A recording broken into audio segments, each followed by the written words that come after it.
Chapter 2269. It's nothing. It's probably because the training intensity has been too high recently.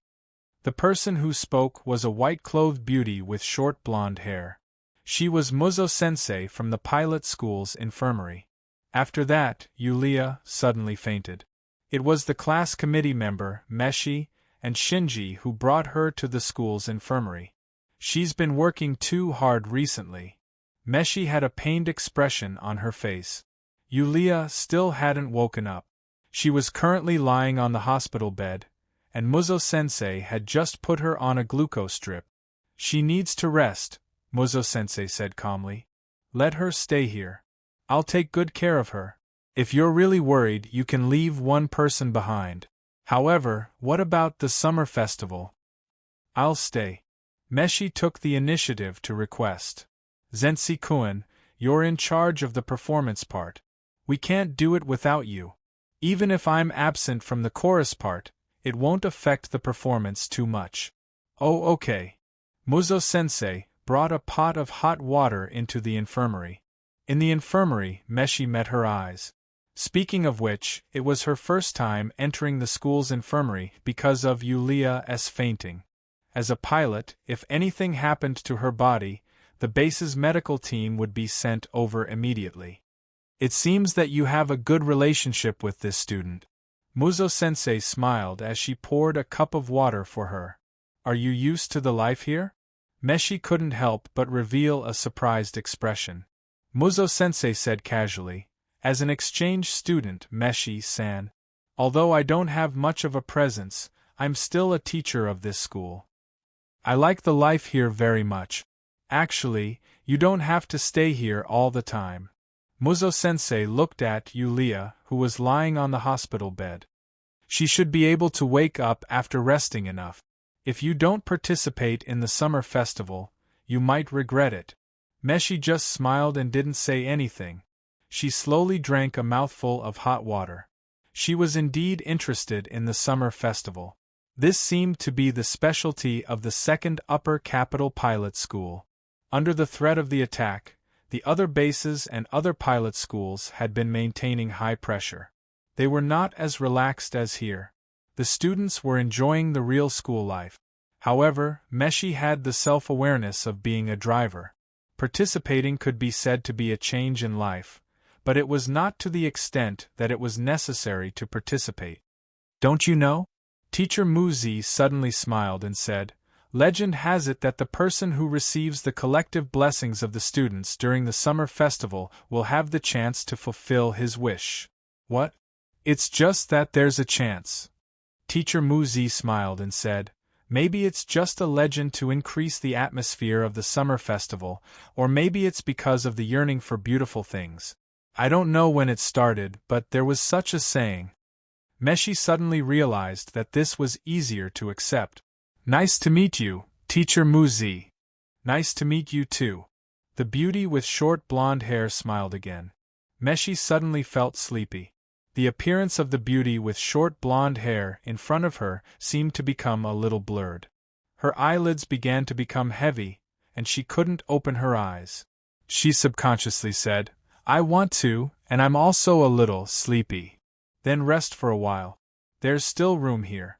Okay, she almost fell to the ground, but Teacher Muzi caught her in time. It's easy to catch a cold if you sleep on the ground. This is not good. The woman chuckled and helped Meshi to another bed. Then, she sat aside and casually picked up a magazine to read. After a while, the door of the infirmary slowly opened. 2 men wearing masks entered. Teacher Muzi looked at the watch on her wrist and said indifferently, We're 3 minutes late. Today is the summer festival. One of the men quickly said, Where are the people? She pointed at the bed next to her. The 2 men walked closer and smiled. We didn't expect to see 2 people at the same time. This is our lucky day. Hurry up. Those guys from the picket team seem to have found something. Teacher Muzi was still reading the magazine with her head down. She didn't care about the 2 men taking away Yulia and Meshi on the bed. Until the 2 men took them away, she began to tidy up the place. When she was tidying up the beds, She suddenly stopped and looked at the head of one of the beds with some confusion.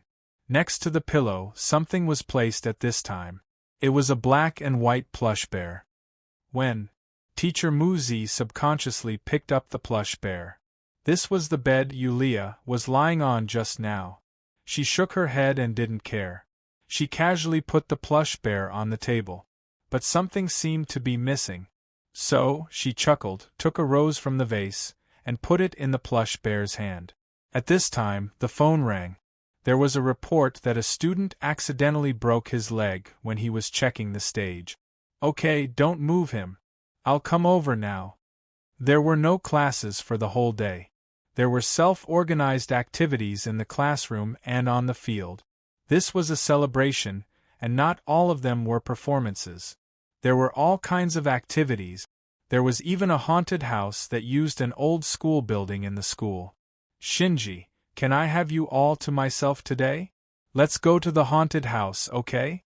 In the face of Mary's enthusiasm, the little boy still had some hesitation in his heart. He shook his head and said, "No, I still want to practice the song for the chorus. If I play it wrong, it will be troublesome." Mary didn't force him this time. The serious Shinji is so cute.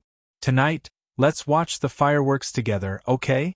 It was the last program of the summer festival. He didn't respond or refuse, as if he was used to accepting everything passively. He actually didn't understand how someone could like such a useless and cowardly character. He didn't need to do anything, and he didn't need to work hard. He just needed to feel sorry for himself. There would always be someone who cared about him, approached him, and came to his side. They liked him. Wishful thinking. It was purely wishful thinking. Why am I so terrible? In the empty classroom, Shinji didn't get up for a long time, and the feeling of discomfort in his heart was getting stronger and stronger.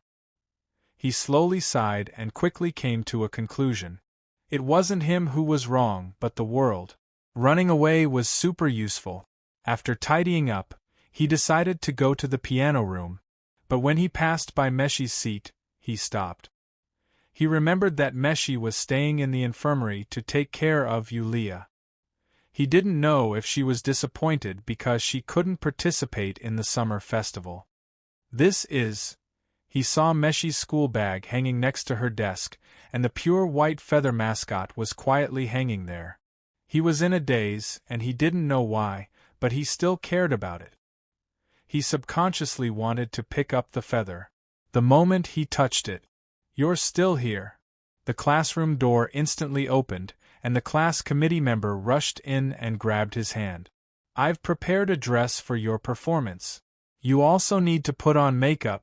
Don't just stay here, come quickly." "Mimia classmate, I can walk by myself." Mr. Ludick was sitting in the courtyard of the entire teaching building, eating hamburgers and drinking Coke, and looking at the documents in his hand. Beside him was a hot office secretary. "Well, there's no problem, just arrange it like this." He nodded. The secretary took the documents. "Then I'll go do something." Mr. Ludick suddenly held the secretary's hand, and even gently tickled her palm, and said with a smile, "Come to my office in the evening when we set off the fireworks. The view there is very good. I think it will be very good to watch the fireworks in front of the floor-to-ceiling glass."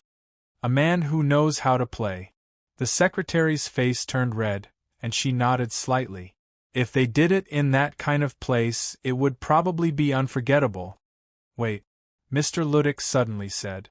The secretary was stunned, but she saw that Ludick had already stood up and walked quickly to the aisle. In the aisle, two men wearing masks were pushing a big box. When the two men saw Ludick coming, they suddenly turned around. "Wait, what's this?"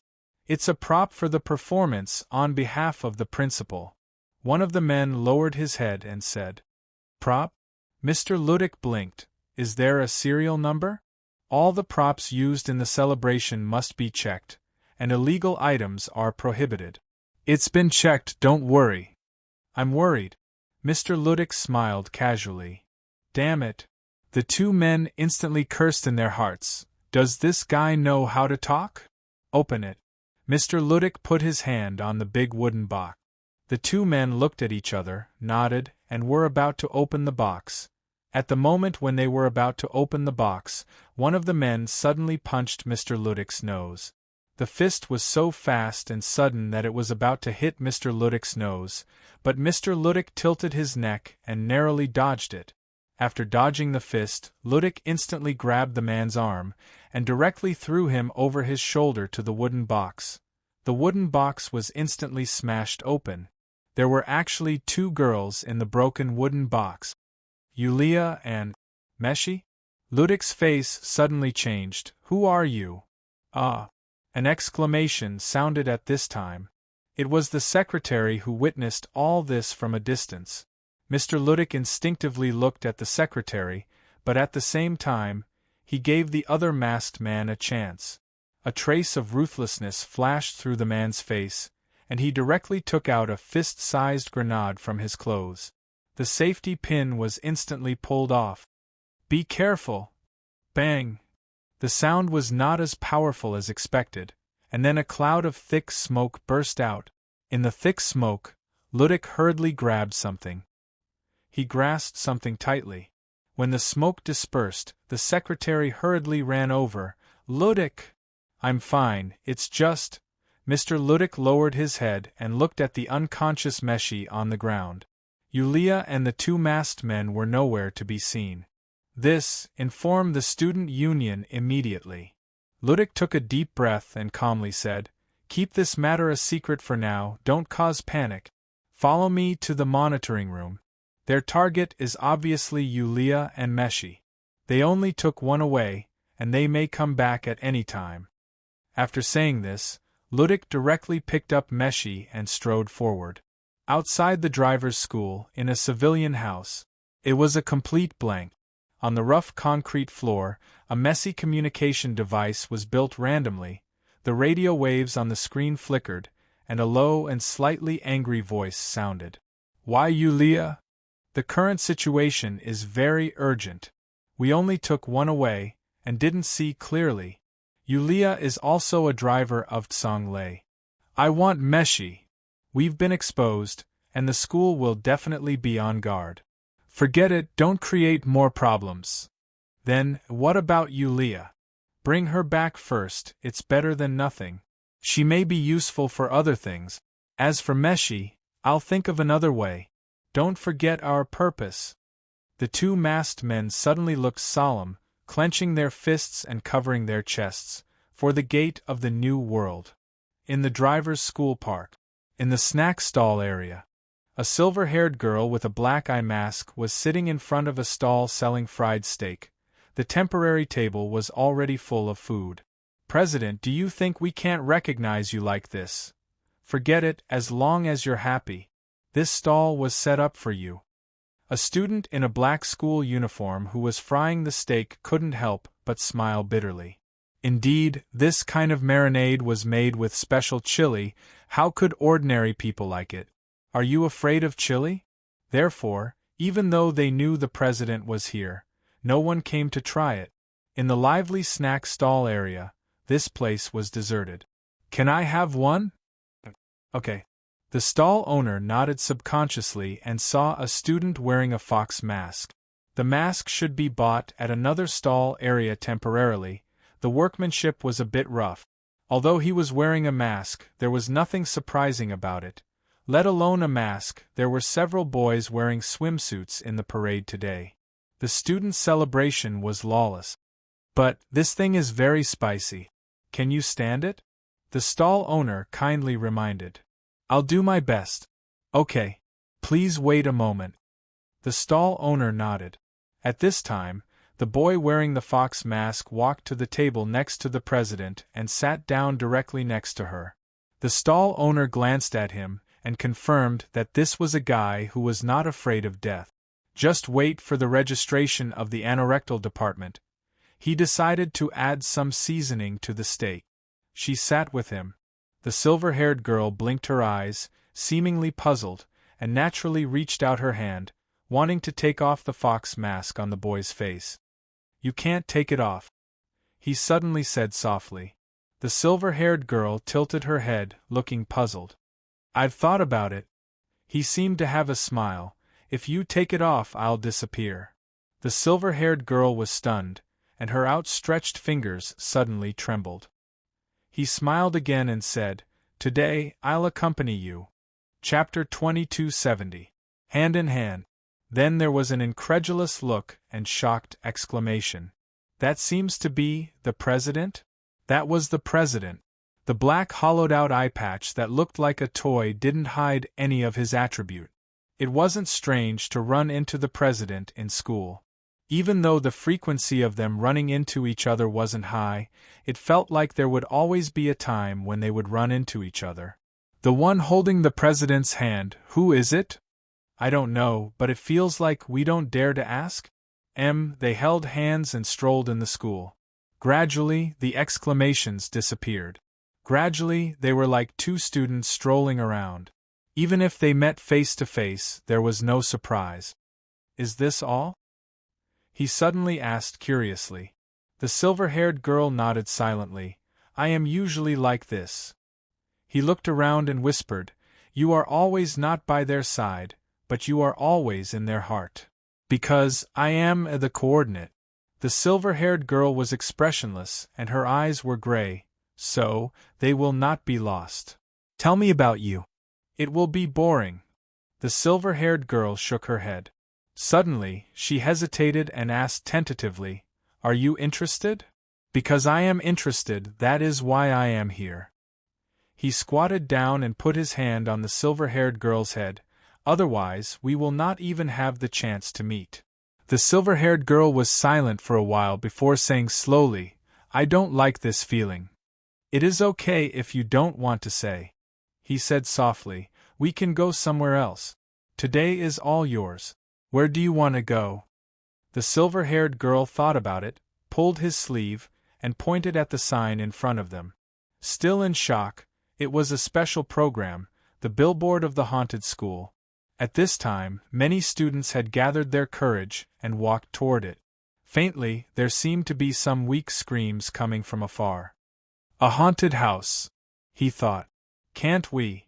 The silver-haired girl asked with some uneasiness. Let's go. Where is this? Meshi woke up, but she found that she was no longer in the infirmary. She was in the headmaster's office, and the headmaster's substitute, Mr. Ludick, was looking at her. You fainted. Do you remember what happened before you fainted? Ludick asked directly. Meshi frowned in confusion. Her eyes gradually became clear as she said in a deep voice, Mr. Ludick, did something happen? I should be feeling very sleepy after drinking the water that teacher Mu-Zi gave me. What time is it now? Someone kidnapped you and Yulia. I only had time to save you. Yulia is already gone. Ludick also frowned. You mean teacher Mu-Zi? Meshi nodded. Help me call teacher Mu-Zi in the healthcare room. Ludick pressed the button on the desk. Tell her that I need to talk to her and ask her to come to the principal's office. You should find Yulia as soon as possible, Meshi said in a low voice. We are already doing it, Ludick said seriously. The student union is also taking action. I also informed the people in the Defense Institute. But we can't make it public. Obviously, someone is planning something to cause chaos in the school, which will only make us more passive. Meshi thought for a while and said, Yulia is already the pilot of Songlei. Through the linkage between Songlei and her, we should be able to locate her current position. Kurlit has this technology, so it's impossible that you don't have it here. I've tried, but it's useless. Ludick smiled bitterly. I've tried all the methods I can think of, but I got nothing in the past half an hour. Obviously, someone has blocked all the positioning technology we have. Meshi took a deep breath. The other party is very familiar with the pilot, even this school. So, there's a mole? Ludick's eyes flashed with a touch of admiration. According to the information he had, Meshi and Yulia should be very close friends. His friend was taken away, but he was still able to calmly analyze the situation and didn't act rashly. No wonder he was the driver of Kale Lot. He wasn't someone the lazy students of the second upper capital could compare to. When Teacher Muzi comes, we might be able to find out more. Ludic slowly exhaled. That is, if she comes. Meshi thought for a while and said, Can I see Ms. Muzi's information? Ludic opened the drawer and took out a stack of documents. I thought you would ask, so I prepared them in advance. But there's nothing special, except for one thing. She flipped through the pages at an extremely fast speed, as if she was scanning them. Deep in thought, she asked, Is he recommended by President Calvin? Is this a special place? Ludic blinked and said, Most of the teachers in the school were promoted by Calvin before, including me, after the school suppressed the student union. What else is it? Meshi couldn't help but frown. Ludic shrugged and said, She's single. Ms. Muzi is a first-class beauty, but she's still single. Don't you think it's too much? Meshi took a deep breath again, and looked at him with a very serious expression. Please don't joke at this time. Ludic sighed and said, If I don't joke now, I'm afraid I won't be able to laugh in a while. At this time, the communicator rang again. Ludic's expression turned serious after he picked it up. I can't find Ms. Muzi. She disappeared from the school's site. The people who captured Yulia should appear again. Meshi said in a low voice, According to what you said, their goal is not only Yulia, but also me. Now, I'm still here. What do you want to do? Ludic frowned. This child had a very dedicated spirit. But this was not a good thing. Since I'm also a target, then I'll create a second chance for them to capture me. Unless they give up on me, they will definitely appear again, and soon. If you can think of it, they can also think of it. Ludic shook his head. It's useless. What if Ms. Muzi is not the only spy in the school?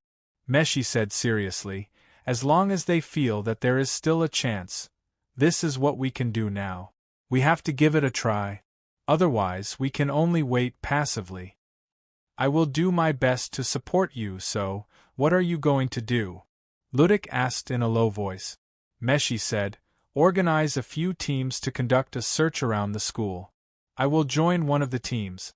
These teams will not only have people from the student council, but also people from the defense station.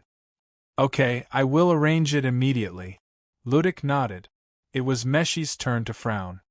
You can really order the student council? It's very hurtful to say that.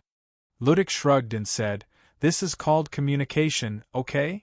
Meshi was suspicious but did not say anything. What is this? At the entrance to the haunted school, the boy with the fox mask was looking curiously at the silver-haired president with a black eye mask. The silver-haired girl was holding 2 tags in her hands. O and X. Comment. The girl was very direct. And then? He asked with more curiosity. The silver-haired girl thought about it and said, Scary leave. Not scary, stay. He was shocked, and then he chuckled. Since it's a haunted house, if it's not scary, wouldn't it lose its original meaning? The silver-haired girl raised her head seriously. Haunted house, love element, 8 points, the meaning of a haunted house. Screams came from the old school, accompanied by the howling of the wind. It was like a monologue from the haunted house itself. Haunted house, me? Then, are you afraid of ghosts? He asked with curiosity. The girl thought about it and then slowly raised one of the tags, the X tag. But even though the girl's thought process was strange, he could easily accept it or perhaps let it be. I didn't expect to be able to work together with Miss Meshi. It's my honor, the girl said with unusual dignity. She was indeed a very dignified person, the vice-chairperson of the student council's police force, Millet. Let's not waste time, Miss Millet, Meshi said in a hurry. Even though our mission this time is to lure the enemy out, we need to act like we are fully focused on the search, understand? Don't worry, we will cooperate with you. Millet nodded seriously. We will try our best not to slow you down. Slow me down. Meshi was a bit dazed. She shook her head and said, I feel like I have worked with you before. I even have a feeling that I can leave my back to you. Millet opened her mouth in surprise and said with a hint of surprise, Is this encouragement? Let's just say it is. Meshi said as she quickly loaded her pistols. She stuffed one in the pocket of her skirt and another behind her waist. She only used tranquilizer bullets, which could hurt but not kill. Move! The old school building. It was limited to one experience, and at most 4 people could go together. He and the silver-haired girl's companions were a pair of boy and girl who had a vague feeling. The boy was flamboyant and the girl was shy. Along the way, she held the boy's arm tightly. The boy walked in front and talked loudly, commenting on the staff members who appeared from time to act as ghosts. It seemed that he had done his homework. The silver-haired girl carried 2 tags along the way, but she didn't raise them even once.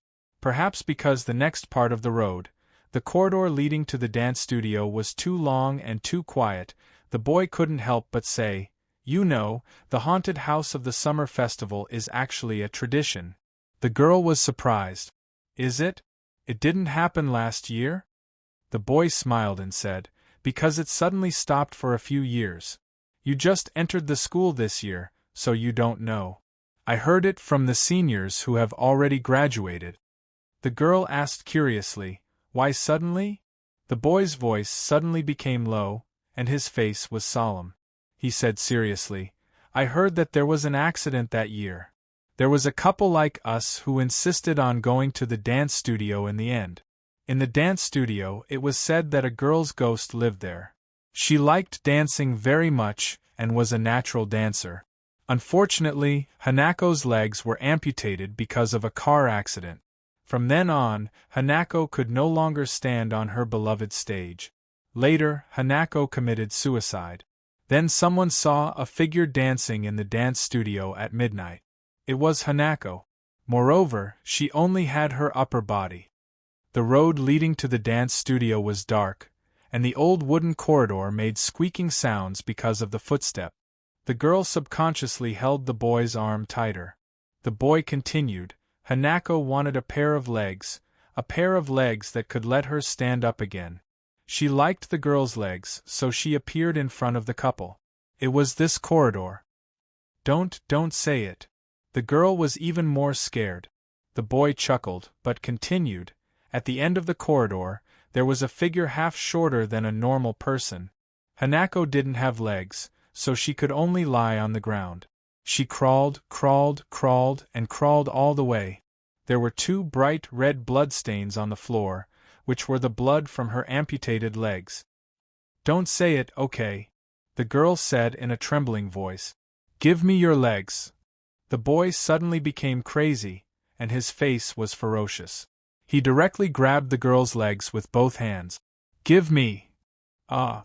the girl screamed, and in an instant she left the boy and ran forward in fear.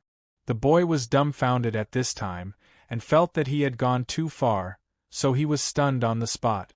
The boy sighed, looking at the other 2 companions behind him, the boy with the fox mask and the girl with the silver hair. He scratched his head awkwardly. "It seems that I went too far. I'll go find her." Seeing that his companions were indifferent, the boy shook his head and walked quickly to the depths of the corridor. The girl with the silver hair was still expressionless, but she took the initiative to hold his hand and walked forward along the boy's path. They seemed to hear something. It sounded like the sound of someone falling to the ground. The wooden floor, a thud. The boy with the fox mask and the girl with the silver hair quickly caught up with the boy in front of them. They saw that the boy had fallen to the ground and was frightened. On the road ahead, in the depths of the corridor, a short figure was slowly crawling out. It was the girl who was scared away. The girl was crawling on the ground, crawling all the way. The girl's legs were broken, and there were 2 bright red bloodstains on the wooden floor along the way. "Ah!" the boy suddenly screamed, rolling and crawling to escape with all his might. The girl continued to crawl with a pale face and messy hair like a ghost. Finally, the girl crawled in front of the girl with the silver hair. She stretched out her withered hand and suddenly grabbed the girl's leg. "Give me your leg," she made a sound, but her lips were suddenly blocked by something. It was a wooden sign with the word X. The girl blinked and let out a rather cute sound of surprise. President? Failed. What's wrong with you?" It's obviously super scary. The girl crawled to her feet. Everything around her was a trap. Everyone in front of us was scared out of their wits. President, did you read the script? The girl with the silver hair just shook her head slightly, and at the same time, she put away the X sign. How is it done? The boy's voice came from behind. I screwed up. The girl sighed. They were actors, the actors who organized this haunted house, the legendary Atmosphere Group. Every time, 4 people experienced it, but in fact, only 2 students really experienced it. The dance studio at the finish line was the backstage of this project. A group of students changed into different costumes here. The gun salute sounded to congratulate the 2 people who had successfully reached the finish line. The boy with the fox mask and the president with the silver hair girl. The boy introduced himself. He was the main planner of this haunted house project. This was his last year in school, and he was about to graduate. Leader, I'm going to the next wave. The girl and another boy changed into different costumes and left the dance studio. You should take a rest, you've been busy. The boy just smiled and didn't say anything. When only the boy and the victory duo were left, the boy begged, please don't tell anyone about this, or else the haunted house in the afternoon won't be able to continue. The girl with the silver hair nodded slowly, and then asked, why? The boy couldn't help but be stunned. What, why? The girl with the silver hair said, the haunted house this year. Isn't it because I'm overage and have to leave school? The boy opened his mouth, thought about it, and said, maybe, it's because I want to leave something behind before I leave. Actually, not many people know about the supernatural of this dance studio. The girl with the silver hair didn't say anything, but she slowly raised the O sign in her hand. President, you've graduated, congratulations. So, the boy raised his head, and in a moment of shock, his face gradually relaxed, and gradually disappeared until it finally disappeared. Thank you, you're welcome. The girl with the silver hair smiled. The boy with the fox mask took one last look at the dance studio and asked slowly, are we leaving? In the corner of the dance studio there was a picture of the boy and another girl. Hanako? He asked softly. Yes. The girl with the silver hair nodded. Chapter 2271. Failed, failed, failed, failed, failed. Many disappointed faces walked away. Before they knew it, they had already walked through half of the park. The only one who passed was the boy in the haunted house's dance studio. I'm tired. The silver-haired girl looked at the boy in the fox mask and said. Although she was expressionless, she looked pitiful, like a cat silently waiting in a cardboard box at the corner of the street. Rest here, he said softly. The silver-haired girl nodded and directly fell into his arms, quietly falling asleep without warning. Looks like there aren't any useful clues here. In the teaching building, a small team was walking, the team led by Meshi. As for the vice-chairman of the picket team, Mi-lei, she was only here to support. This seems to be Miss Meshi's class? Mi-lei stopped and looked into the classroom. There was no one in the classroom. Yes. Meshi nodded and directly walked into the classroom. After a simple inspection, she finally returned to her seat and stomped her feet. What is this? Mi-lei walked closer and saw Meshi pick up a pendant from her bag, a white feather. It's just a mascot. Meshi shook her head and directly took off the pendant and put it into her pocket. Let's go to the next place. We've discovered Miss Mu-zi's whereabouts. At this moment, the communicators in their ears suddenly rang. Mi-lei narrowed her eyes and chuckled. As expected of a mascot, luck is about to come. At this moment, the beauty with short blonde hair casually appeared on the platform of the teaching building. Her hands were in the pockets of her white lab coat, and she had a faint smile on her face. The heels of her shoes were rhythmically hitting the floor. She suddenly stopped and looked to her left and right. The students in black uniforms, as well as the reinforcements from the defense post, walked out one after another. Miss Mu-zi, please allow yourself to be arrested. Now you are suspected of kidnapping the driver. Please cooperate with the investigation. The speaker was the student picket team's chairman, Jamiya. Just to cooperate with the investigation? The beauty with short blonde hair chuckled and slowly took out her hands from her pockets. Stop. A member of the defense station raised the tranquilizer gun in his hand. Don't be so nervous. I will cooperate with you. The beautiful woman with short blonde hair smiled slightly, but she took out a cigarette box and a lighter and lit one. After all, I didn't plan to escape. Besides, there are so many of you, you can't escape, right? Take me to the one who can make the decision. Jamiya frowned and said directly, Please restrain her first. Everyone. We've caught the culprit. Currently, Senior Jamiya is bringing Miss Muzi to the principal's office. The members of Meshi's team were on their way to the scene, but they received a notification that they had successfully captured Teacher Muzi. So fast. Meshi subconsciously stopped in his tracks. I think it's because there's no resistance at all. While Milei understood the situation, she said, originally, I was going to bring it to the president, but the president instructed that everything today will be handed over to Principal Ludic, so let's go to the principal's office, Meshi said directly. At that moment, 4 or 5 students walked over, and one of them called out to her. Meshi? Mairi-senpai? Why are you? Shinji-san? Meshi frowned. She quickly gave Milei a look and walked forward. You are the one, why are you here? Shinji scratched his head and said, I was caught to change my clothes and put on makeup.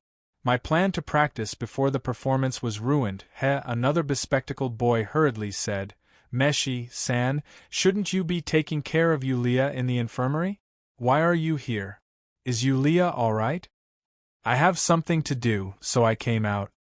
Meshi said indifferently, Mairi-san, I'm sorry, but I'm afraid I won't be able to attend the class performance. The student council needs my help with something. Mairi-san looked at the black-clothed students behind Meshi with a hint of awe. Go, we'll work hard for your share, is it okay? Shinji asked hesitantly, You really can't attend? You've been training for a long time, this. Meshi grabbed Shinji's hand. Take it with you, I'll also participate in this mascot. After saying that, Meshi turned around and quickly left with the black-clothed students. Meshi-san is really valiant, as expected of an official pilot. Zinji-kun, it's really enviable that you can live together with Meshi-san. Shinji-san? He saw that Shinji seemed to be a bit off, and he froze on the spot while looking down at his hand. On his hand, there was a feather pendant. I didn't expect it to come back to me. He muttered, This kind of karma. Shinji? Are you okay? Xiang Jia asked with concern. Something's wrong. Shinji suddenly chuckled. I suddenly remembered that I have something urgent to do, so I need to leave for a while. What? Xiang Jia frowned. It's almost time for the public performance. At this time? I'll try to come back as soon as possible. Shinji quickly said, That's all. Also, Yulia told me that she'd be more willing to accept you than me. That's why even a four-eyed otaku has a future. After all, this world is full of evil intentions. What? The door to the headmaster's office opened instantly. There were quite a few people inside. Apart from Ludic, who was in charge, there was also Jimiya, who was the chairman of the picket squad, 2 students from the picket squad, a few men from the Defense Institute, and Teacher Muzi. The beautiful woman with short blonde hair was sitting on the sofa while holding a cup of coffee under everyone's gazes. Meshi was about to speak, but Ludic shook his head lightly. She said that she would wait for you. It seems that everyone is here. Muko-sensei put down her cup. I know where Yulia is, and it's easy to let her go. We just need to exchange Meshi for her. Everyone's expression changed slightly. The officer from the Defense Institute frowned. Do you know what you just said? Meshi-san is the official pilot of Kurlet. You're committing a crime against humanity. Muko-sensei chuckled and walked to Ludic's desk. Everyone was at daggers drawn, but she just put down a communicator on the desk. Acting headmaster, this is your phone number. Ludic's expression was calm. Under Muko-sensei's gaze, He suddenly chuckled and picked up the communicator, putting it on speaker. "Hello, I'm Ludic." A low and processed voice came from the other side. "Muko-sensei, you should have said your request, right? Use Meshi in exchange for Yulia." Ludic said indifferently, "If I'm not wrong, you are from the Dark World battlefront, right? The mainstream of the world is fighting against the impact disaster.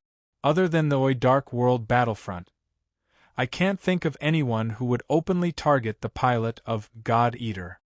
It's fine if you don't want to hand over Meshi. However, the voice on the other side sounded again, as long as you're willing to send her to the observation room on the 23rd floor of the school base." "Who are you?" Ludic's expression changed slightly, and his calm voice became anxious. "I'll wait for you for 2 hours at most. After 2 hours, I'll take back the things underground." "Calvin, it's you." Ludic took a deep breath. "You're not dead. I left a gift for the school, which is enough to destroy the entire school in an instant." The voice sounded again. "Don't try to evacuate the students. I said it would be destroyed in an instant, and it only takes the time to press a button. Remember, I'll wait for you for 2 hours at most. Meshi or Yulia. This choice is not difficult for you. Ludic, think carefully. Muko-sensei will tell you what to do next." The communication was suddenly cut off. "This old bastard, what the hell is he doing?" Ludic glared at Muko-sensei in front of him and took deep breaths. "I'm not a person who can keep calm all the time." Muko-sensei smiled and said, "Is that so? But I think that all the students, all the people in the school added together, is enough reason for you to keep calm. Right, Vice Principal? Perhaps this matter is already beyond your scope of authority. I suggest that you discuss this with the Student Council President as soon as possible." Ludic did not speak. Everyone looked at him, only to see that his expression was uncertain, and his gaze had already landed on Meshi. "Then use me in exchange." Meshi met Ludic's gaze and said calmly, 2 more hours." Ludic shook his head dejectedly. "Don't be in a hurry to make a decision. Let me think about it." "Jamiya, where are you going?" Miss Millet suddenly called out. "This matter is already beyond the scope of the Vice Principal's authority," the chairman of the picket team said calmly. "This concerns the entire school. I have to report to the president. Millet, stay here and watch over them at all times." "I understand." He directly left with his people. Ludic sighed slowly. "Please find a place to entertain Muko-sensei. I want to think about some things alone. Also, Meshi, stay here, I have something to say to you." They did not go far, they were actually still outside the Vice Principal's office. Meshi looked at the silent Ludic and frowned. "Using me in exchange for Yulia only means that their real target is me, so I can understand the exchange. But what does it have to do with the underground observation room? I knew you would ask." Ludic smiled bitterly. "They are also curious."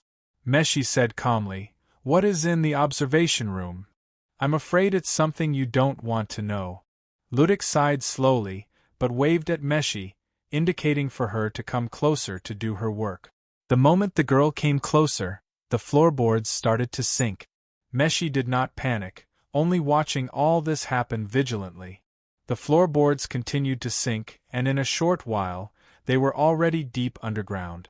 Today, it was a little difficult to find the president.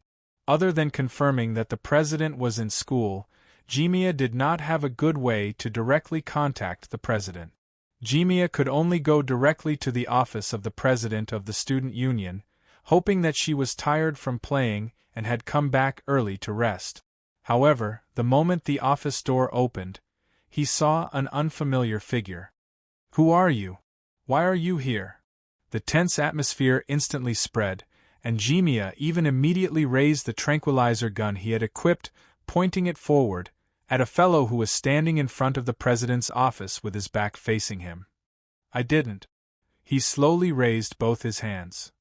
"I just wanted to confirm some things." "Turn around."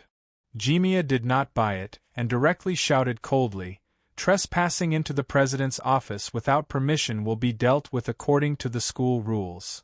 What are the school rules? He slowly turned around, his face filled with curiosity. The pickets are to enforce the school rules.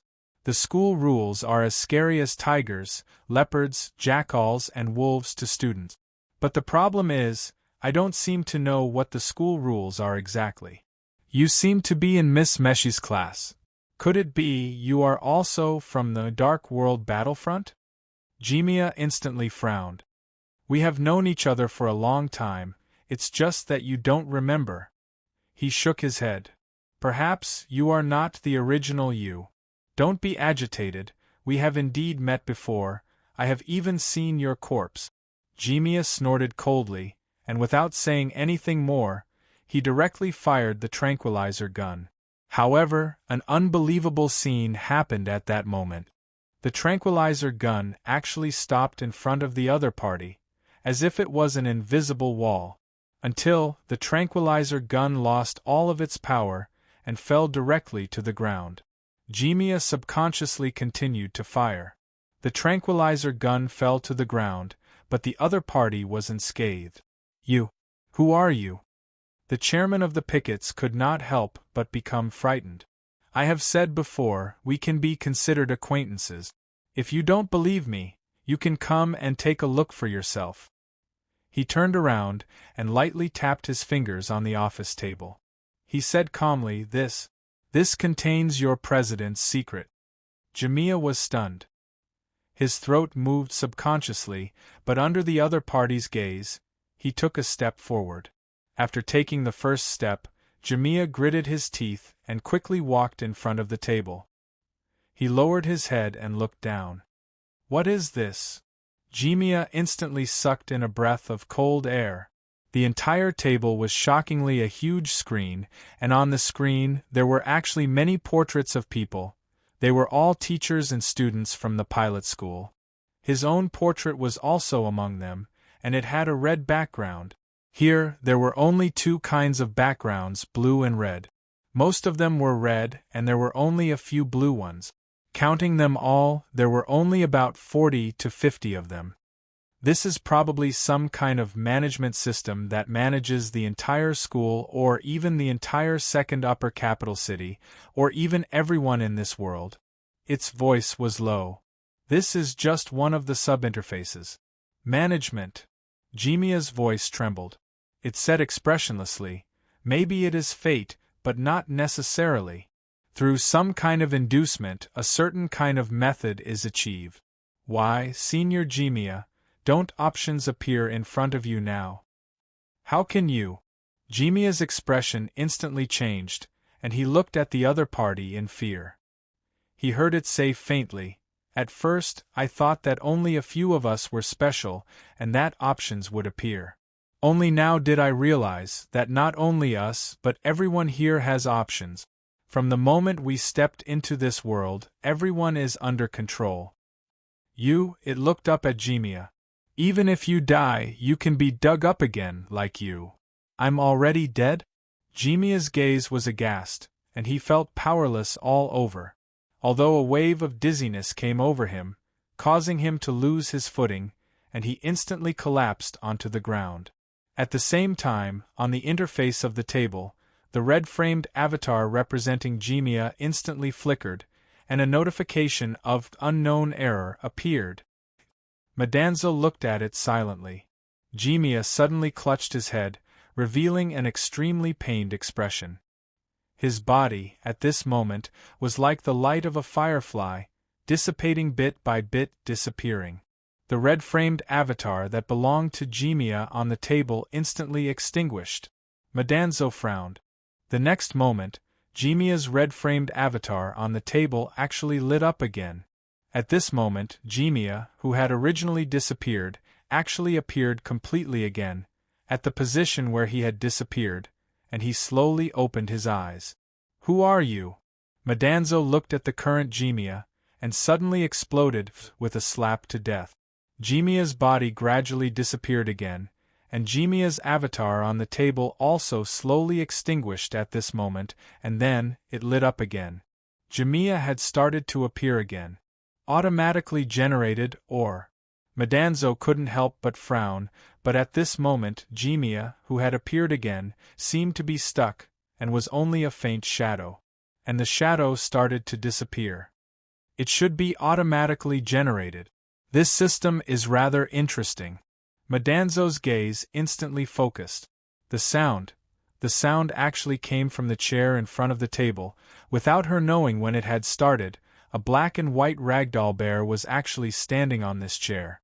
And this ragdoll bear, standing on tiptoe, was pressing its claws on Jimia's avatar, and then directly swiping it away. "You!" Madanzo gaped. "That's right, it's me." However, Madanzo shook her head. "I'm asking, how can you control it? I've been here for a long time, and even smashed it with a hammer, but there was no reaction." "Alright, who are you again?" The black and white ragdoll bear blinked, then smiled and said, "Why, you, who call yourself 11, don't know who I am? You're a newbie." Madanzo's expression couldn't help but change slightly. What the heck? Finally, was it going to be a showdown? End of chapter. Chapter 2272. You're a newbie. Star creation creatures. Metatro immediately stretched out his finger and pointed at the teddy bear, as if the murderer was you. The bear blinked its eyes and then let out a sinister laugh. "I've been found out." "I knew it." Madanzo shook her head and walked closer. She frowned and said, "Why are you here? Where's your master?" "She was taken away." The ragdoll bear said helplessly, "Two men took her away while she was unconscious. You can see her from here."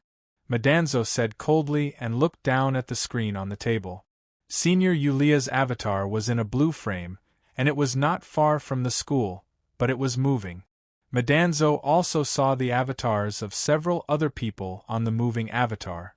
There were a group of people with red frames, and only two of them had blue avatars. "This is Kay or Lillian." "Calvin?" Madanzo said thoughtfully. "This old man, what is he going to do this time?" The bear looked at Madanzo motionlessly. It looked no different from an ordinary doll. Madanzo felt uncomfortable, but she didn't point it out. Both of them had a tacit understanding and didn't point it out. "I wonder if you can show the options that these people are currently facing?" Madanzo asked suddenly. The bear suddenly stretched out its hands and patted the screen. In an instant, a large number of text appeared on the screen. "Only those with blue avatars have options?" Madanzo frowned again, and then her eyes moved slightly. "What are you doing?" The two hands of the ragdoll bear began to tap on the screen. At the same time, the content in the text box of Calvin's avatar began to change. "Save my master. I'm my master's star creation creatures." "I don't believe it." However, all the options were indeed written by someone else. The president of the student council had been here all along, secretly editing everyone's options. At this time, the text on Calvin's profile picture had been completely rewritten through the editing of the ragdoll bear. As the creator of Dark World Battlefront, you have been summoned by God. You should bring fear to the human world and destroy everything. You will open the door to a new world. Please put on your fishnet stockings and bring Yulia to the summer festival's venue. Once you're done, we'll begin the rest of the content. You've discovered the truth of the impact. You've been hiding in the horror behind the disaster for 3 years and 3 years. You've become the leader of the Dark World Battlefront. Everyone is looking at you. You don't know what to do. You're very anxious. If you don't close the net, you'll really merge into the darkness. You're very hesitant. Madanzo, was this guy really planning to save her? You don't have to choose and just leave it hanging. The ragdoll bear laughed sinisterly again. Madanzo squinted her eyes. It didn't even indicate what the reward was. This kind of choice was very careless. It would be strange if she chose it. Wait, they're really moving? In the direction of the school? The girl stood in front of the huge glass wall of the observation room. She was shocked and felt a huge chill. "This is the messenger." Meshi's voice was slightly trembling. "And it's the first messenger. Number 1. You know? Ludic's eyes flashed a trace of astonishment. Meshi was silent for a moment as if she wanted to catch her breath. I've seen all the information about the impact disaster. I'm the pilot, so it's not difficult for me to see the top-secret image. So, Principal Calvin wants Messenger 1? Ludic nodded. Meshi was suddenly furious. Why did he bury number 1 here? What does he want to do? He's actually feeding Envoy 1? Obviously, Meshi had already seen the corpses piled up under Messenger 1. I'm afraid he's a firm believer in the Messenger. Ludic sighed and said, the purpose of the Dark World battlefront is to come into contact with the world behind the Dark World. I think he's feeding this guy to open the door to the world behind the Dark World through it. But I don't know how to do it. After all, I only discovered this after this disaster. We can't let him get what he wants. Meshi took a deep breath and said, he has become a human spy. Yes, we can't let him get what he wants. Mr. Ludic sighed again. But if we don't agree with him, what do we have to face? Meshi's face suddenly changed slightly. She stared at Ludic. The second choice Calvin gave you is to bring me here. Obviously, it's not to let me know this. So? It's probably similar to what you think now, Mr. Ludic said faintly. Meshi subconsciously took 2 steps back and rushed out of the door. However, the iron door of the observation room closed instantly. Meshi turned around and saw Ludic walking slowly toward her. He pulled off a necklace from his neck and began to wrap it in his palm. Whether I hand you over to him or let me do it, your end will be the same. Ludic said expressionlessly at this time, although your end will be the same, it will be different sooner or later. Later means that there may be changes. Meshi, I'm sorry, I can't joke with the lives of Yulia and K. Airlily. So you can only sacrifice me? Meshi sneered instantly. It doesn't matter what you think. Ludic said indifferently, I'm not a saint. I'm just a layman. There's a difference between friends and strangers. Compared to you guys, although that old bastard Calvin went overboard this time, he's still someone I truly know. I can only bet on him. Meshi took a deep breath and took the lead to attack. The girl could become an official pilot, undoubtedly went through strict training. Her physical strength had long reached the limit of human. But what she had to face was extraordinary power far beyond human. The fist that clenched the necklace seemed to have half of the divine power. The girl's fighting ability, which she was proud of, was as fragile as paper in front of the divine power. Her body flew backward in an instant and smashed directly into the wall. Her body was seriously injured, and her internal organs seemed to be about to rupture. She spat out a mouthful of pus and blood. I'm sorry, but I also want to see if the door of the new world is the way to leave. Ludic sighed slowly, reached out, grabbed Meshi's arm, and dragged her to the end of the observation room. There was a special passage here, which was specially used to feed Messenger 1. The former Calvin probably pushed the food into such an abyss in this observation room. He didn't deserve to be called a scholar of the Free City. But being an ascetic was an extreme profession. There was a demon living in Ludic's heart. To him, Calvin's cruelty was just that. The Free City was no longer the Free City of the past. Even the sage is fake. What are we? He silently put on the Holy Glory necklace again, took a deep breath, and then picked up Meshi expressionlessly and threw her into the feeding passage. Messenger 1 in the observation room was pale all over and looked more like a human. However, it was tied to the cross on the execution platform like a suffering saint. But at this time, Ludic's eyes suddenly narrowed. His arm that was about to throw Meshi out couldn't help but stop, because he saw a figure in the space where a 1 was imprisoned. Black hair, black pupils, and black glasses. He was floating in front of the round hole on Messenger 1's neck. Zhu? Ludic's pupils suddenly shrank, and his heart was full of thoughts. Zhu. Classmate. She opened her eyes reluctantly, and he was reflected in her eyes.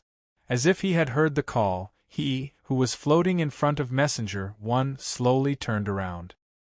He floated to the other side of the glass curtain wall of the observation room. They looked at each other through the thick glass curtain wall. Ludic had unconsciously held the holy glory tightly again. At this time, Zhu slowly penetrated the glass curtain wall. For him, it was as simple as passing through the air. You are really a zero. Ludic took a deep breath. Zhu in front of him looked indifferent. His moving eyes slowly moved back and forth between Meshi and Ludic. After a moment of silence, he said indifferently, "You can also use yourself." What? Ludic was stunned, but he suddenly understood. His face changed slightly. Because among the options that he ignored, there was indeed the option of throwing himself into the one emissary. Ludic took a deep breath, and the place where he held the holy glory became more and more hot. He said seriously, "Zhu, as a teacher of the school, what I want to teach you now is, human beings have always been selfish. This guy is the messenger of Zero, the terrible guy who knocked down Utsong Lei in an instant. He can't be shaken by human strength." Ludic shouted in his heart at this time, to the demon deep in his body, shouting angrily. In an instant, an extremely violent and crazy aura was emitted from Ludic's body. Such madness and violence even made the solution soaked in Messenger 1 boil. The black illusory feather slowly unfolded behind Ludic, but the place where he held the holy glory was shining more and more, as if he was maintaining a fragile balance. Selfish. Zhu looked at Ludic silently and nodded slowly. "I understand." "Good." Ludic stood up and his voice became sharp. Zhu blinked and stretched out his hand. Ludic, who was full of violent aura, was caught in his palm in an instant. He grabbed his neck. Ludic's face instantly changed wildly. It was as if he had two faces, one of pain and the other of malevolence. In the end, the malevolent face seemed to triumph over the painful face, and it let out a roar. "I'm the king of hell. I don't know what hell is." Zhu shook his head. "But I don't like you. You can go in." Zhu waved his hand and directly threw Ludic into the feeding channel. Ludic was thrown into the solution in an instant. Like falling into the water, he instantly lost his balance and directly bumped into 1's envoy. Anger appeared on Ludic's face, but he was soaked in the world of solution, so his voice couldn't come out. The illusory black wings behind him flapped crazily, but the round hole on envoy 1's neck suddenly shot out hundreds of black threads. Ludic was instantly entangled by the black threads and dragged into 1's round hole little by little. Meshi looked at this weird scene in surprise, until a figure appeared in front of her and blocked what was happening at the end of the observation room. "Zhu!" He gently picked her up and directly walked out of the observation room without looking at what happened behind him. "I remember. I'm here to take you away." "Leave." Meshi's eyes gradually blurred, as if she was in a dream, where to the world of the living. Meshi subconsciously leaned on his chest. There was a feeling that made her addicted, but she didn't hear the sound of heartbeat. "Your Highness," in the unreal illusion, she seemed to see herself in the dream. "Wake up." The boy in the fox mask looked down. On the bench in the corner of the quiet campus courtyard, the silver-haired girl slowly opened her eyes and found herself lying on his lap. "How long?" the silver-haired girl asked blankly. "A while," he said with a smile. The silver-haired girl blinked, then turned around and buried her face directly in the belly of the boy in the fox mask, murmuring, "A while more." He didn't speak, just stroked the girl's hair. A small crack had appeared in the sky of second Shangjing. It was like a crack, as long as a finger in his sight. He stopped stroking the girl's long hair, but covered the girl's ear with his palm. The screen was full of red lights, dozens, hundreds. The avatars in front began to flicker crazily, and the words, "unknown error," appeared one after another. "What did you do?" Madanzo couldn't help but exclaim. She really didn't know what this ragdoll bear did to make the screen on the table twitch crazily. A strange scene was playing out in the office of the Student Council President. Chairman Jimia was currently repeating the cycle of appearing, disappearing, reappearing, and disappearing again. Every time he appeared, Jimia's attire and demeanor would be slightly different, as though he had countless faces. Not only that, on the screen, more than half of the avatars would disappear, and hundreds of new avatars would appear. Facing this strange scene, the ragdoll bear was like a naughty child who didn't know what to do after making a mistake, leaning back on the chair. I didn't do anything? Chapter 2273. You're awake. What a surprise. In the darkness, Yulia raised her head. She was surrounded by flashing screens that formed a huge wall. An old man stood in front of her. The old man was wearing a black robe and holding a walking stick. You are Principal Calvin? Yulia was stunned. In her mind, Principal Calvin of the driver's school should have disappeared during the last impact disaster. She speculated that Principal Calvin might have been killed. How could he be here? Where was this place? Principal. Calvin shook his head. It seems that you've been assimilated. There's nothing to say. Yulia subconsciously moved her hands and found that she was fixed on a metal frame in the shape of a cross. She was shocked. She saw that the screen that formed the wall was showing everything that happened in the driver's school from every angle. Everything was available. What made her even more shocked was that she found that she was not the only one beside her. There were rows of metal crosses here, and many young boys and girls were locked on these crosses. They were all wearing the uniform of the driver's school. Is that K.R. Lily? Among the rows of metal crosses, Yulia saw K.R. Lily, who had been missing for a long time, the former driver of Vitsong Lei. At this time, K.R. Lily was in the middle of many metal crosses. How is it? This is the result of my many years of hard work. Calvin staggered over with his walking stick. I've been in this world for a long time, since the first impact. Maybe he just wanted to find someone to talk to. For him at this time, Yulia in front of him was obviously the only choice.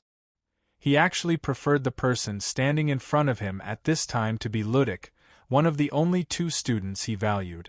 However, Ludik had some secrets that even he had never thought of. It was completely out of his expectations. I created Dark World Battlefront from the very beginning. I traveled back and forth between the world of this page and the Free City. Here, time can be shaped. Kerrigan is a stupid woman who only knows how to use brute force. She doesn't know how to use Book of Gaia at all. Yulia was stunned. She had no idea what the principal of the driver's school in front of her was talking about. The only thing she was sure of was that the old man's mind was somewhat unstable. All the pages will evolve on their own. The beginning of the world, or even the beginning of civilization. Do you know what this means? Calvin's eyes blazing. This means that time here is usable. As long as you plant a seed at the beginning of the world, you can harvest in the future. Do you understand? Do you understand? Yulia's face turned pale, and she desperately shrank her neck. When the principal spoke, he actually spat out saliva. Any knowledge, any idea, as long as you find the right world, as long as you put it in the beginning of the right world, it will go through a long period of evolution and evolution.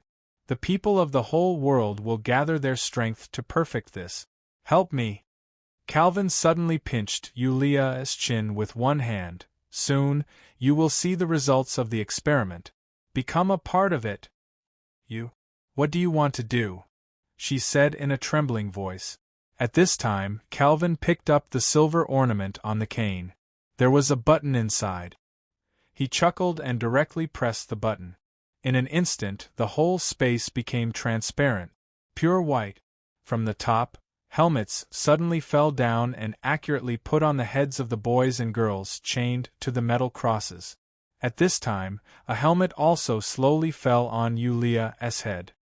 Your consciousness will be gathered and used by me. From now on, I will have real power. After the helmet was put on, Yulia's consciousness was sucked into a strange space. Soon, she saw a huge body. It was a huge body that seemed to belong to her, but at the same time, it wasn't her. Wake up, the giant beast of the end. Calvin slowly exhaled, and then put on a helmet for himself. Look, what's that? The sky instantly darkened, and the lively campus quieted down. Then, there was a tremor. The earth was shaking, and the air was shaking. At this time, the alarm of the second Shangjing was instantly blaring. Not good, it's an impact. This city hadn't recovered from the pain, but a new round of disaster quietly arrived. At this time, the campus was dead silent.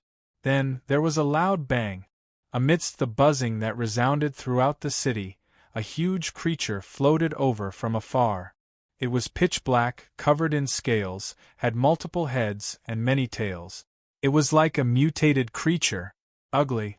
This is, in the office of the student union's picket team, Vice President Millet looked at the huge creature that was slowly floating over in disbelief.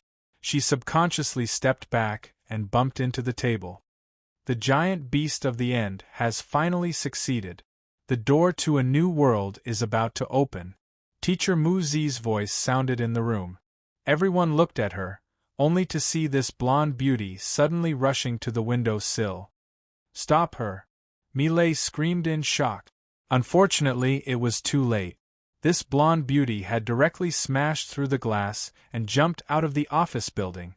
Millet looked over and saw a staggering figure on the ground rushing into the panicked crowd, and in the blink of an eye, she was nowhere to be seen.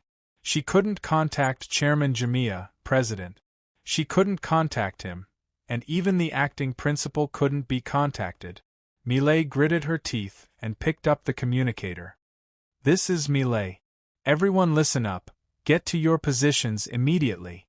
This isn't a drill, this is a real battle. I repeat, this isn't a drill, this is a real battle. In an instant, emergency passageways were opened all over the campus. They led underground. The pilot school was also a base. In some ways, it was even more complete than the destroyed second Shangjing base. The field was emptied and cannons began to rise.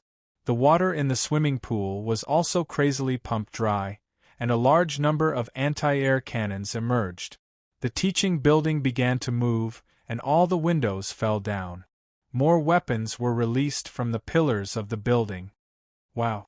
When I was young, I had thought about how cool it would be if the school I hated could be used for battle. The students here are so cool.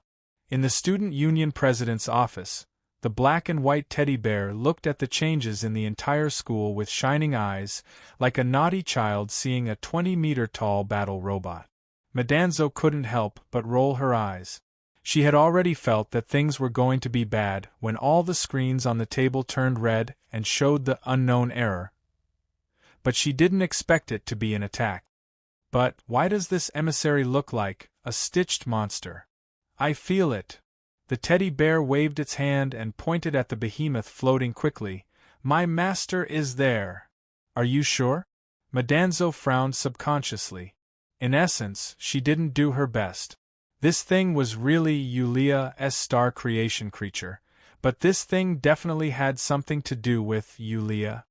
I swear on my master's integrity, the black and white teddy bear said solemnly. Madanzo fell silent. In theory, a newcomer's didn't have any integrity. After so many page worlds, it knew very well what kind of person Yulia was. I see. Madanzo sighed slowly. I'll go and take a look. With that, the 6 wings on the little boy's back spread open, and he instantly broke out of the window. The black and white ragdoll bear looked at him and clenched its little fist. Light Clan. I wonder if he's really from the Light Clan. Anyway, do your best. Brave boy. Go and create a miracle, hee. It then walked to the place where Madanzo broke out of the window, but instead of jumping down, it climbed up. The ear-piercing sound finally woke her up from the dream. The moment Madanzo opened her eyes, the sky changed color. However, with Zhu by her side, she felt a strange sense of security. Even if she was facing all these sudden changes, she seemed to be able to accept it. Zhu? He raised his head and looked at the changed sky, as if it had been a long time. The girl's call brought him back to reality. He looked at Madanzo and said in his usual tone, "Did I wake you up? Or rather, shouldn't I wake up?" Madanzo smiled bitterly, at this time. Zhu was silent for a moment, then slowly said, "You don't need to care about the rebirth here. This place doesn't belong to you." Madanzo frowned and said subconsciously, in the dream, I can't give you too many answers." Zhu shook his head. "There are some things that I can't remember. I just remember some things that I need to do, the original intention of coming to this world." "What is it?" "To take you away." Zhu was silent for a while, then he said, "And take her away. Leave to where?" Madanzo looked around blankly. She had been living here for a long time. She shook her head and stood up. The part of her body that was hurt by Principal Ludic's substitute was still aching. "Sorry, I can't leave. Impact, I can't ignore it." A pilot had a mission. It was a kind of creed that had been engraved in the deepest part of her soul from the moment she boarded Khaled. Zhu didn't say anything at this time, just looked at Madanzo silently. "Okay, you go." Madanzo was stunned, a little surprised. "You don't object?" "No, I don't object." Zhu shook his head. "As long as it's your wish, there's no problem, because I still have time. Go." Madanzo opened her mouth, but her expression changed slightly in an instant. Because she heard Kurlet's call. It was the resonance between the pilot and the God-Eater. However, Okaolot should have been completely paralyzed after the previous impact. But at this time, she actually saw a Kurlet? Like the most loyal knight, a strong light was cast from the sky in the huge playground, and the familiar Kurlet appeared in front of her, half kneeling. How could it be? A gentle invisible force lifted Madanzo and sent her directly to the door of a Kurlet's cockpit. Madanzo subconsciously boarded the cockpit and looked back. On the rooftop of the campus, the black-haired boy was looking at her with gentle eyes. "Since this is your wish, it's up to you to solve it.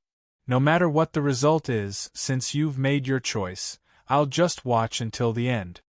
Madanzo took a deep breath and sat directly in the familiar cockpit. On the rooftop, Zhu stood in the wind, but his eyes suddenly moved and looked at the fence. A furry guy was climbing out from the other side of the fence. It was a black and white ragdoll bear. The moment they looked at each other, the ragdoll bear took the lead to greet him. "Hi, brother, long time no see." Zhu frowned slightly. He didn't have many emotions, but he seemed to be born with disdain. Inexplicably, he felt a little disdainful toward this talking teddy bear. "I don't know you," Zhu said indifferently. "But I know you." The ragdoll bear climbed over the fence and jumped directly to the ground, saying with a smile, "We're brothers." "Brothers?" Zhu frowned and pondered. Then, he shook his head and said, "I'm not." The ragdoll bear seemed to be greatly hurt. He sighed and said, "Don't you want to know why you're here?" "Why I'm here?" The ragdoll bear said, "I don't know the details, but according to my recent observations, you should have used the passage of the Nirvana Ocean to enter this world. That's really your style. For Gaia, you didn't hesitate to become an abomination and enter this world after death." Zhu remained silent. The ragdoll bear slowly walked over, and the smile on his face deepened. "This is the world after death. It's the only reincarnation place that can resist fate. Actually, have you ever thought about why the one who awakened my reincarnation is Gaia and not you?" Zhu still remained silent. In the end, the ragdoll bear walked to Zhu and looked up. "Fate isn't omnipotent. Every power has two sides. Without reincarnation, no matter how strong fate is, it won't be able to stand up. Do you understand now? Sister Huang Anji gave up, glorious son, in the beginning because she wanted you to be stronger. Gaia, it's probably the same, right? Brother, you really are a sinful person. Have you ever felt pain for your own existence on a lonely night?" Zhu suddenly moved. He lifted the ragdoll bear with one hand. Although I don't know what you're trying to say, Zhu Ji said expressionlessly. But I have a feeling that you're trying to sow discord. You give me a very bad feeling. The ragdoll bear couldn't help but blink. Wait, I still have something to say, wait. Zhu Ji had already torn the ragdoll bear in half and threw it on the ground. Chapter 2274. Its name was the Doomsday Behemoth. Calvin had not always been influenced by the choices of this world. What he wanted to do was to think about how to steal the power that truly belonged to him from the Page world. In theory, everything in the Book of Gaia should be able to manifest in reality. This was a secret that even Kerrigan had not discovered. But he had discovered it. To Calvin, resurrecting and evolving emissary number 1 was like a bright line in this world. It was an option given by the Page world. But the Doomsday Behemoth was his real reward. It was what he had been secretly plotting. Hence, the organization that he had founded was named the Dark World Battlefront. The true form of the emissary that brings power to this world is the Void Primordial Demon in the Dimensional Void. I want to turn the Doomsday Behemoth into a real Void Shura. With the Void Shura, I can control all the Void Primordial Demons in the Dimensional Void. I will have the power to destroy the Kingdom of Heaven. What he thought and what he did would be verified on this day in the Page world. Harvest to your heart's content, Doomsday Behemoth. The mountain-like behemoth had appeared in the sky above the pilot school. This terrifying monster that was far more powerful than any of the emissaries before had brought death and despair. In front of the Doomsday Behemoth, human weapons could only play a local role in disrupting the emissary. They could not be shot down at all. At this time, even if the pilot school had brought out all the weapons and the frightened students had taken their positions, they still had no confidence in defeating the behemoth. Then Second Upper Capital had just experienced a devastating calamity. This was supposed to be a summer festival, but now it had become a celebration of despair and death. When the Doomsday Behemoth floated over, it stirred up a strong wind that blew away the celebration decorations in the school. Now, the behemoth with many heads and tails had finally revealed its fangs. Don't give up. Keep shooting. Even if you can't defeat it, don't let this monster have an easy time. The voice of the vice chairman of the picket team rang out from every post, and he shouted at the top of his lungs to encourage the students who were scared out of their wits. Even Miley herself knew that this was a battle where the difference in strength was too great, and she had no chance of winning. But at this moment, a streak of light shot through the air and crashed into the emissary force field of the Doomsday Behemoth. It's Curlet! It's Curlet! Curlet!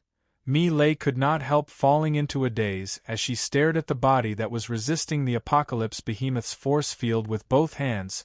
There would always be someone willing to step forward when humans were in despair. Curlet, the pilot of a Curlet Meshi, was now carrying everyone's hope. We can't let her fight alone, Miss Miley. From now on you are in charge of commanding the school base's support.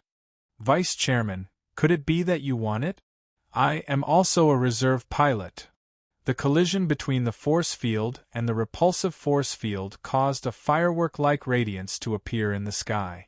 What was the girl in the cockpit feeling right now? Passion, determination, or perhaps fear? So beautiful. Even though the entire pilot school was fully armed, in the small courtyard between the buildings, everything seemed to be very far away. The boy with the fox mask and the girl with the silver hair, it was as if they were in a painting. Quiet. He lowered his head and looked at the girl with the silver hair, who was unwilling to wake up. His finger could not help but stroke her pale cheek. At the same time, a golden page appeared in his other hand. This is what you wrote down, but it might not. It might not be something that truly happened in the past. He muttered. The truth behind the Page world had already quietly entered his line of sight. The dazzling radiance in the sky had already turned into simple black and simple white in his field of vision. The world after death. It seems like it's just a transfer point to the origin. In the Wraith realm, Lilia had already come into contact with it once. Here, at this time, it should be the second time. Then, did you really come here after you died? The girl with the silver hair did not seem to hear these questions.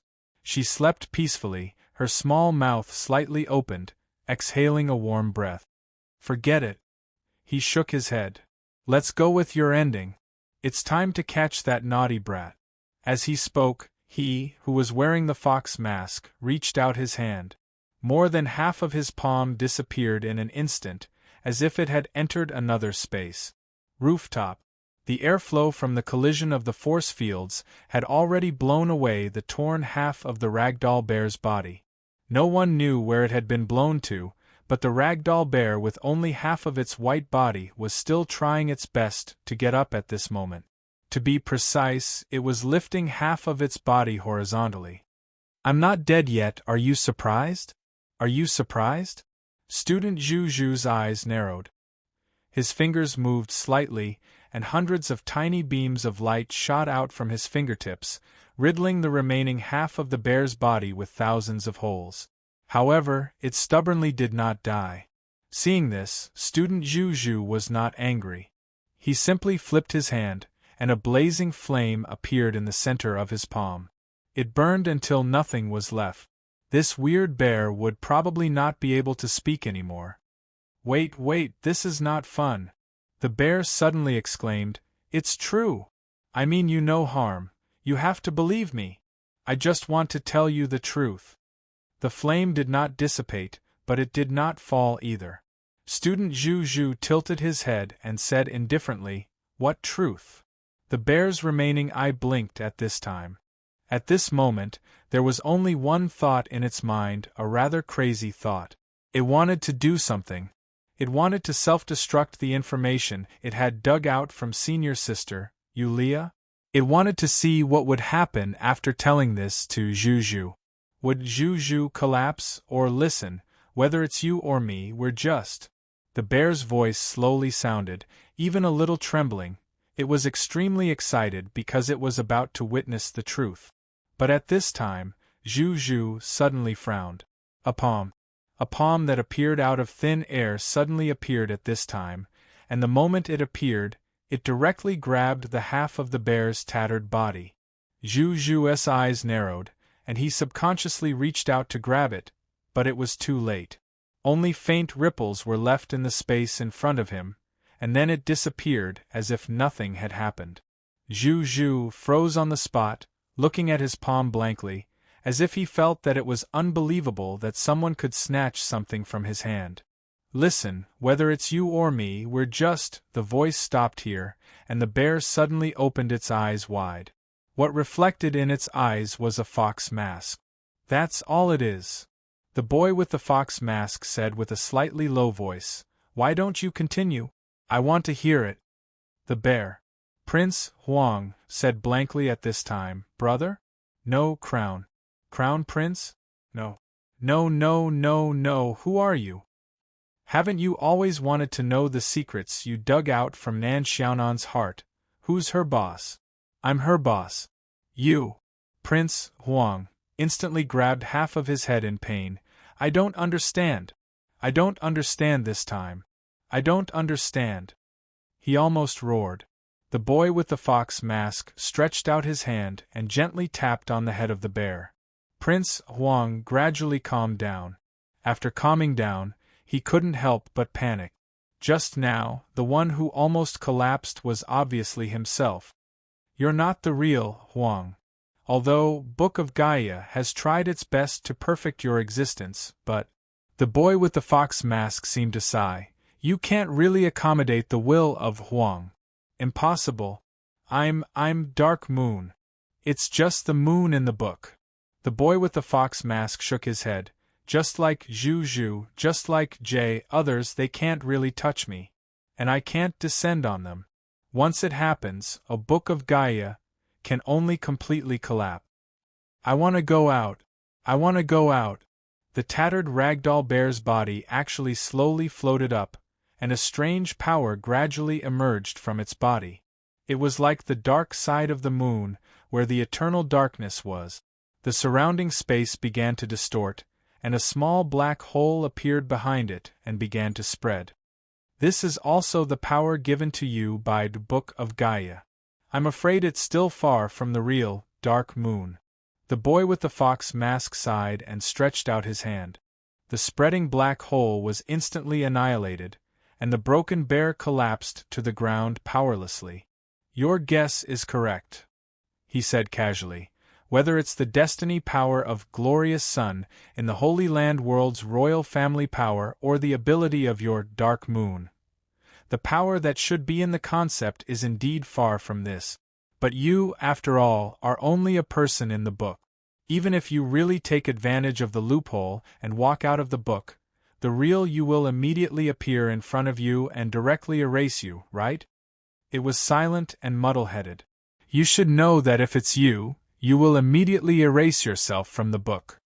I don't want to have a good conversation. Goodbye. The boy with the fox mask sighed. As he sighed, the bear slowly lost its vitality. In the end, it laid on the ground. Now, it was just an ordinary doll that was completely broken. The smuggling plan of the doll Famine was declared a failure. It seems that Famine only left a fragment of its consciousness in the Wraith realm. If there were more, it would probably cause the Book of Gaia to lose its balance. He muttered to himself, however, if it's already so mischievous in the book, the real person is probably something else. Although he only saw it from the book. But he was able to use this opportunity to observe them. Famine, Princess Angelique, Great Emperor Califar, those who were related to him in countless ways, his past family members. However, the matter of concubine selection, isn't it a bit, even though he was someone who was indifferent to life and death, he couldn't help but feel a bit surprised. He couldn't help but wonder what kind of person he was in the past. After a while, he looked up at the small crack in the sky that was only the size of a finger. Due to the appearance of the behemoth of Apocalypse, this small crack had never been noticed before. Speed up. Holding the golden page in his hand, he muttered. In the blink of an eye, that small crack tore a huge hole in the sky. What did that look like? It looked like a piece of white paper was torn apart. She couldn't stop the behemoth from descending. Not only that, Curlet's arms were already trembling and cracking. Meshi clenched her teeth. The pilot had to synchronize with the God-Eater, so all of their senses would be synchronized. Curlet's arms had exploded, which meant that she was also enduring the pain of her arms exploding. Give up resisting, I will lead all of humanity into the gate of a new world. On the other side of the gate, there is an endless world, waiting to be conquered. Become my believer, Meshi. I will become the god of the new world. This voice is Principal Calvin? The behemoth of Apocalypse sank instantly, and Curlet's arms had reached their limit. The girl in the cockpit was pale, but she clenched her teeth, and her teeth were bleeding. Don't give up. A pushing force suddenly appeared behind Curlet. It was Tsang Lei from the 2nd Upper Capital Driving School. You are Miss Miley? Tsang Lei appeared, and its body was still connected to the power cable used by the base. In the cockpit of Tsang Lei, the girl from the student union's picket team had no color on her face. It was as if taking a breath would exhaust all her strength. She was about to speak when she coughed out large mouthfuls of blood. Miley, you haven't logged in as an official pilot, you will die. It's too late, and I don't have the authority, but... The girl in Tsang Lei's cockpit clenched the control stick tightly. But, just like what you said, we might have fought like this before. In an instant, a pair of blood-red wings appeared on Tsang Lei's back. I can't hold on for long. Don't let my efforts go to waste. I looked forward to the president, and I looked forward to you. Now I am also. The girl piloted Tsang Lei and pushed Curlet, roaring and breaking through the force field of the behemoth of Apocalypse. The behemoth's descent stopped. Humph, I didn't have time to remove the new system from Utsong Laius' body, but, inside the behemoth of Apocalypse, Calvin looked indifferently at Tsong Lei, who was bursting with power, without any panic. The power of the behemoth of Apocalypse had not been fully released. This was the ultimate creature he used to fight against Kingdom of Heaven, and it could evolve continuously. Its potential had not been tapped out, and its power was far from its peak. Release 20% power limit. Calvin calmly issued the order. Behind him, the instant he issued the order, the bodies of the young men and women on the metal crosses that were erected immediately twitched a little and let out waves of mournful cries. But to Calvin, the wailing sound was like gospel. The power of the behemoth of Apocalypse began to increase, and he was almost drowned in this huge increase in power. It was at this time that a smiling face appeared in front of Calvin's eyes. It was the smiling face of a young, innocent boy. "It's you?" The little boy had 6 illusory wings behind his back. His fingers gently tapped on Calvin's body, and Calvin instantly flew backward. "You old man, it's really hard to find you?" The little boy swung his arms, and the smile on his face grew wider. "You really think you're invincible just because you got a stitched monster?" "It's you!" Calvin instantly let out a cry of surprise. He would never forget how this guy had broken his limbs back in the observation room of the underground base of the pilot school. The horror of the little boy had long been deeply imprinted in Calvin's heart. It was even more terrifying than Ludwig's demonized appearance. What do you want to do this time?" Calvin's voice was no longer calm. "What do I want to do? I can't just watch 2 girls fight with their lives on the line without doing anything. Besides, one of them is my roommate for 1 month." The little boy. Madanzo narrowed her eyes. "Besides, thank you for taking care of my Yulia." Calvin gritted his teeth, and a trace of viciousness flashed in his eyes. At this moment, Madanzo couldn't help but widen her eyes. She saw Calvin get up. The moment he got up, a corner of the old man's black robe was lifted up. F***ck. "You really wore it?" Madanzo took a deep breath and said in shock, "It's A. You really chose A. Confusing behavior." Chapter 2275. "It's option A. You chose option A." "How did you know?" Exclamations and exclamations. The former was shock, while the latter was fear. Calvin was the one who was frightened at this time. According to his observation and research, the options in the world should be completely private. Even if 2 people who both had options were facing each other, they wouldn't know what choice the other was making. But his option was actually known. He had been dormant in this page world for a long time, but he still hadn't found a way to peek into the truth behind the options. If I said that not only did I know, but I even saw with my own eyes that there was a guy who wrote the option for you this time, would you believe me? Impossible. Calvin was filled with grief and indignation. Option A. Option A, when it appeared, this revived outer god, who was once a great scholar in the City of Freedom, refused at that time, but he had a reason to choose option A. Because of guidance. Because option A was leading him to open the door to a new world, to open the door to this page world, to open the door that could manifest the power of this page world to the outside world.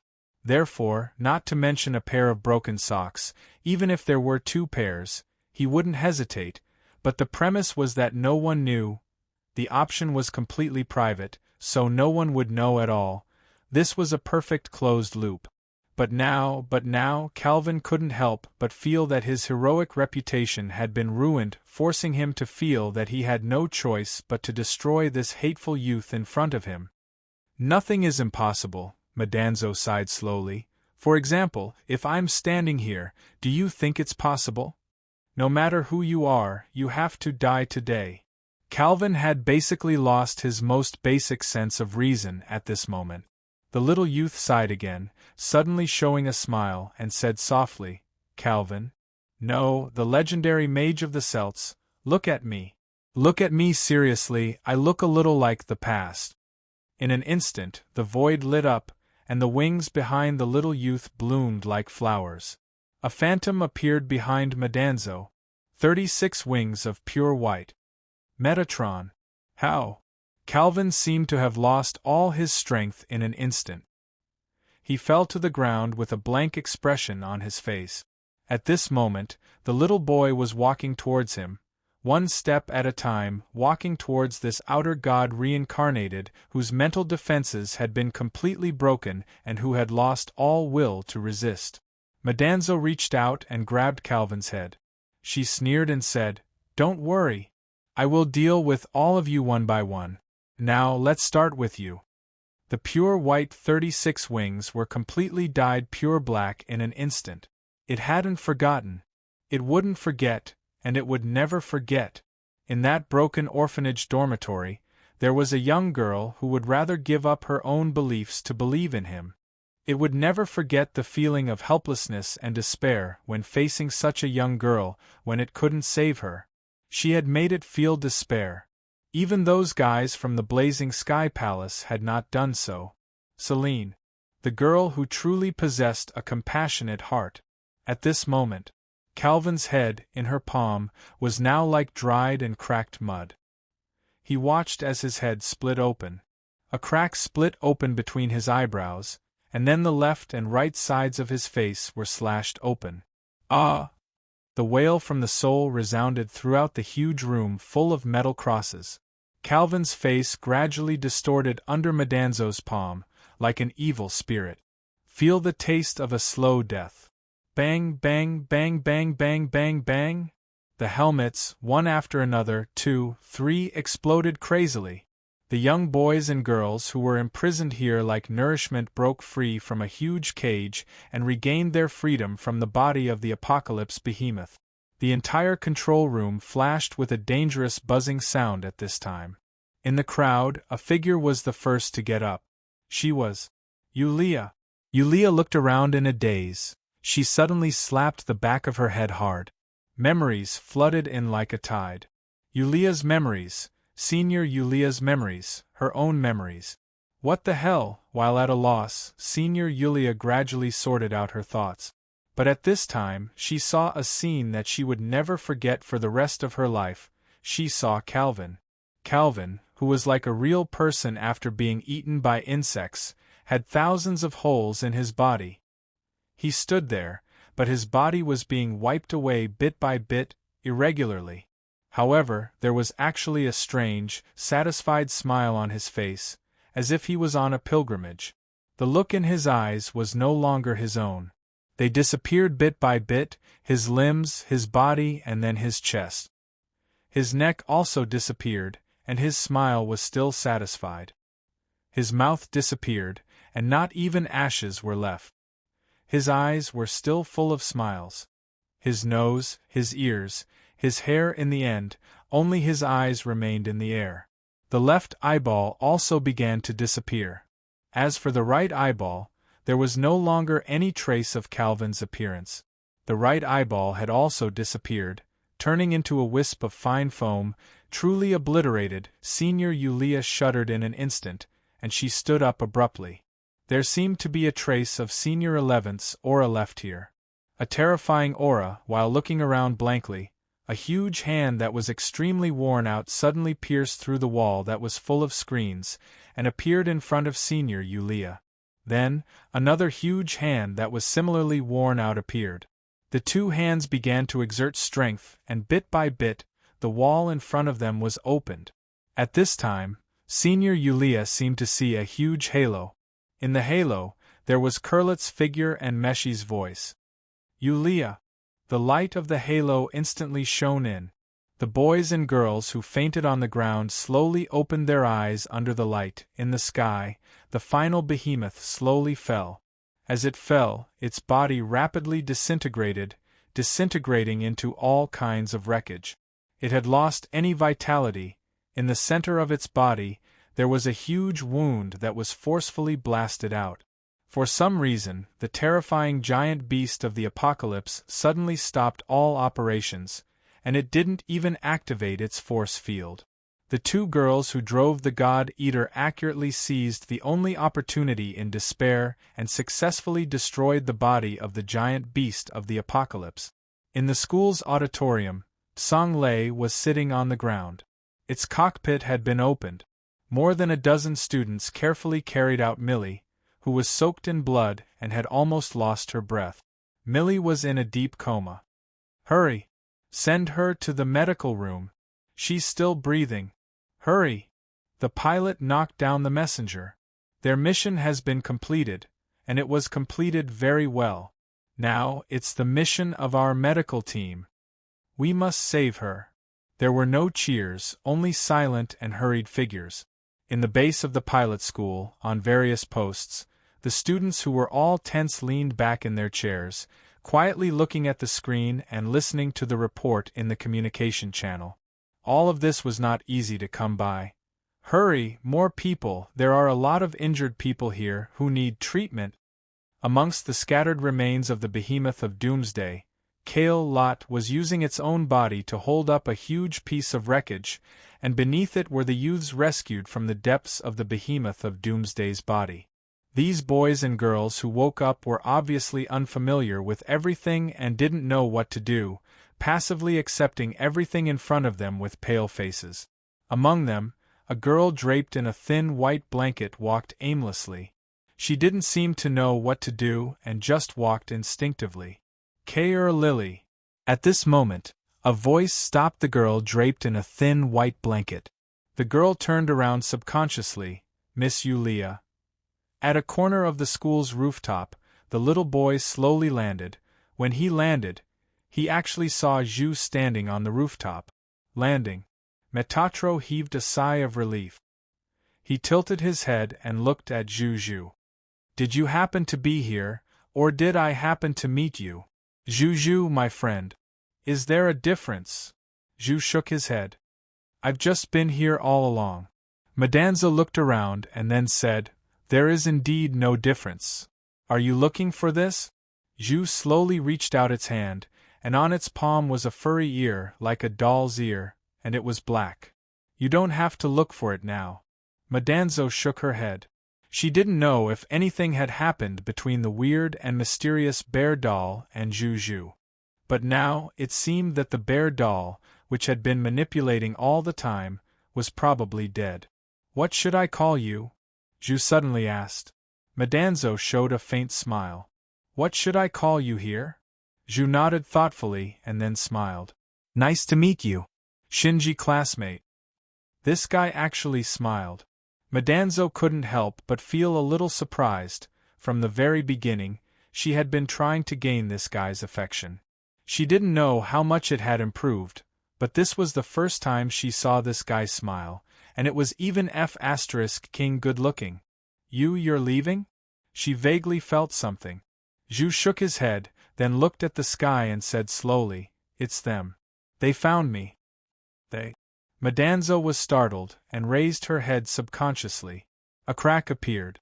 Like tearing a piece of white paper, a huge crack that tore the whole sky appeared in an instant. In that crack, there were countless vortexes and countless figures of messengers. They were struggling and pushing each other, as if they couldn't wait and wanted to rush out of the crack. They even started to kill each other in the crack. So many. Metatro couldn't help sucking in a breath of cold air when he saw what was behind the crack. These messengers were original void demons in the first place.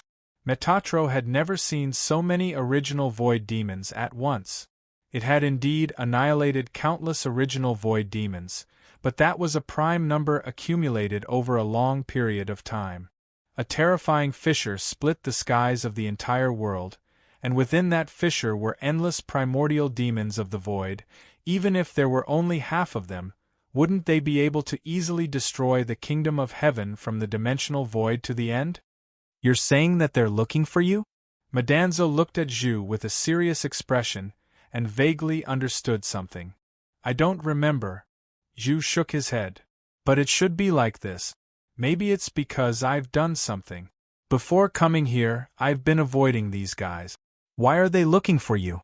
You should be messengers. But Madanzo didn't say it out loud. To eat me, Zhu said faintly, and then, most likely, to eat everything here. Remember it? All of a sudden, Metatro rushed to Zhu excitedly and grabbed its arm subconsciously. She felt that she might have touched on some kind of truth about the primordial in Zhu's words. If possible, I also hope to remember more. Zhu slowly pushed away Madanzo's hand. But I have a feeling that maybe this is all I know. Shinji, I'm sorry, I don't seem to have time. Zhu's body rushed up into the sky in an instant. The huge updraft caused Metatro's hair to become disheveled. He did not intend to give up on his questions. However, at this moment, an ominous feeling came from the depths of the driver's school. It was some kind of voice, a voice like the cry of the soul.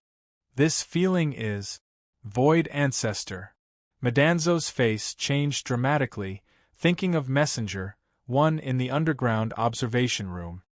No, it's not Void Ancestor. This is Void Azura? Who fed it? And who fed it? In an instant, a huge question arose in Madanzo's heart. In theory, there should be only two options to promote the final evolution of Messenger, 1. If it wasn't him, then it would be Meishi. However, Meishi was still in the cockpit of Kurlet.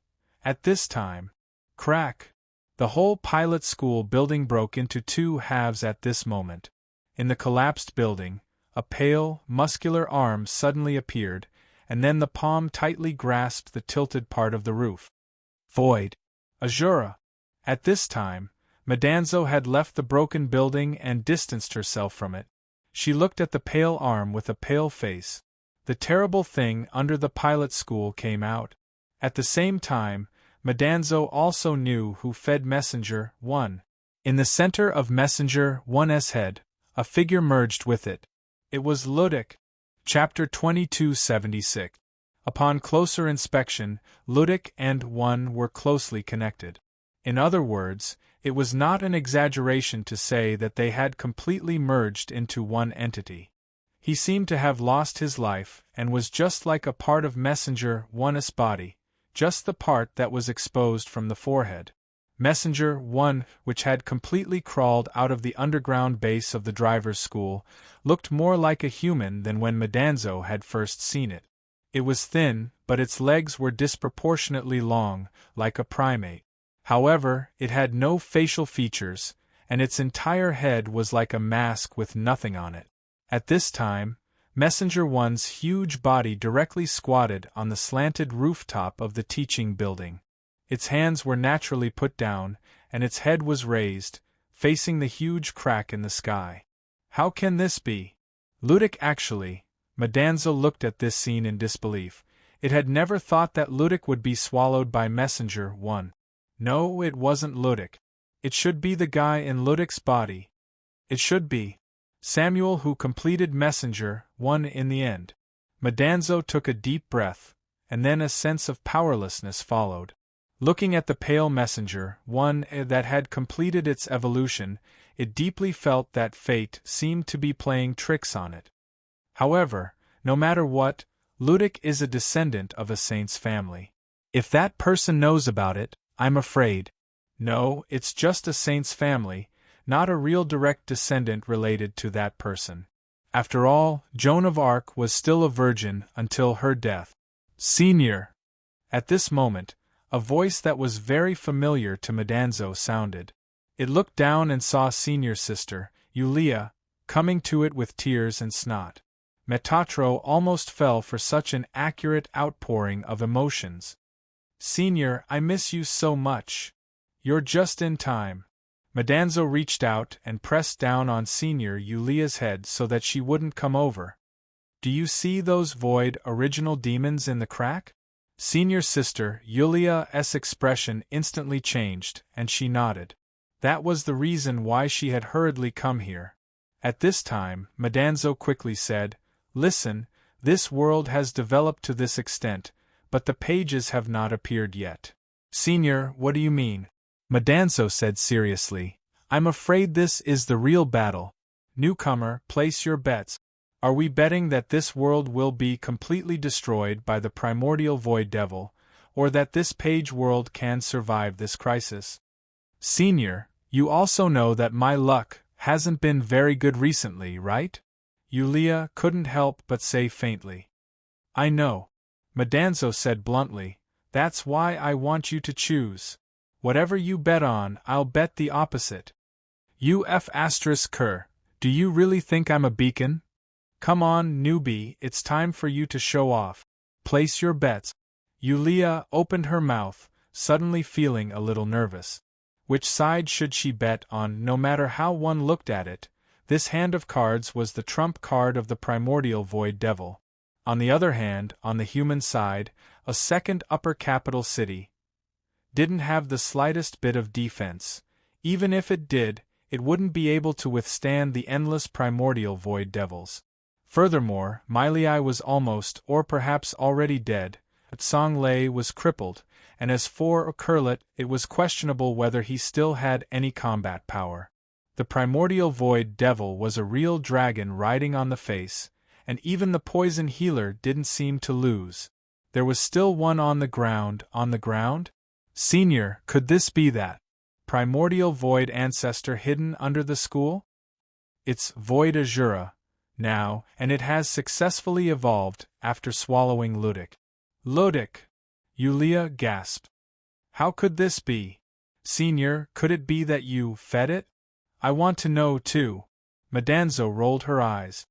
Then, Yulia's eyes darted around again. Suddenly, she saw something, and her eyes lit up. Who's that? Zhu? What's he doing? Madanzo suddenly said, Newbie, I'll give you a piece of information for free. This time, Zhu and the primordial void devil seemed to be enemies. She knew which side to bet on. She would be able to make a living if she followed the boss.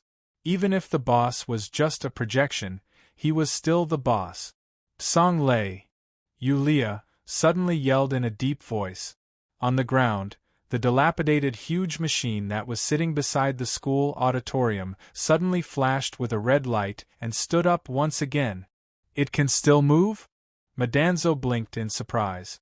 Yulia said with a hint of pride in her voice, My star creation creature can move even if it only has one finger left. So, what's your choice? Do it, of course. Yulia took a deep breath. With her hands on her hips, she looked at the endless primordial void devil that covered the entire sky without any fear. Damn it, these are all experience materials to upgrade the black soul body. With so many primordial void devils, to what extent could she upgrade to? She didn't even dare to imagine it. The senior turned into a wisp of smoke and rushed into the cockpit of Tsang Lei. She gripped the joystick tightly with both hands and operated it crazily. Looking at the materials on the screen, she was wet. This guy. Madanzo shook her head secretly and muttered, Newbie? If possible, I really hope we can be partners. Taking a deep breath, the little six-winged youth grasped a light sword in each of his left and right hands. He didn't waste any words as he directly charged into the endless void original demons. No matter what the outcome was, all living creatures and the primordial void devil were absolute enemies. It was serious about slashing the primordial void devil. Zhu, we're brothers. Let's slash the little monsters together. It appeared beside Zhu, bathed in golden light. Zhu showed a hint of surprise. After a moment of silence he said, You don't have to help me. Do I have to help you? Metatro chuckled. I'm helping the Zhu classmate who played games with me all night. You're the same, right? Zhu didn't say anything, but gave Madanzo a soul-stirring smile again. But Madanzo didn't see it. It was serious about slashing the primordial void devil.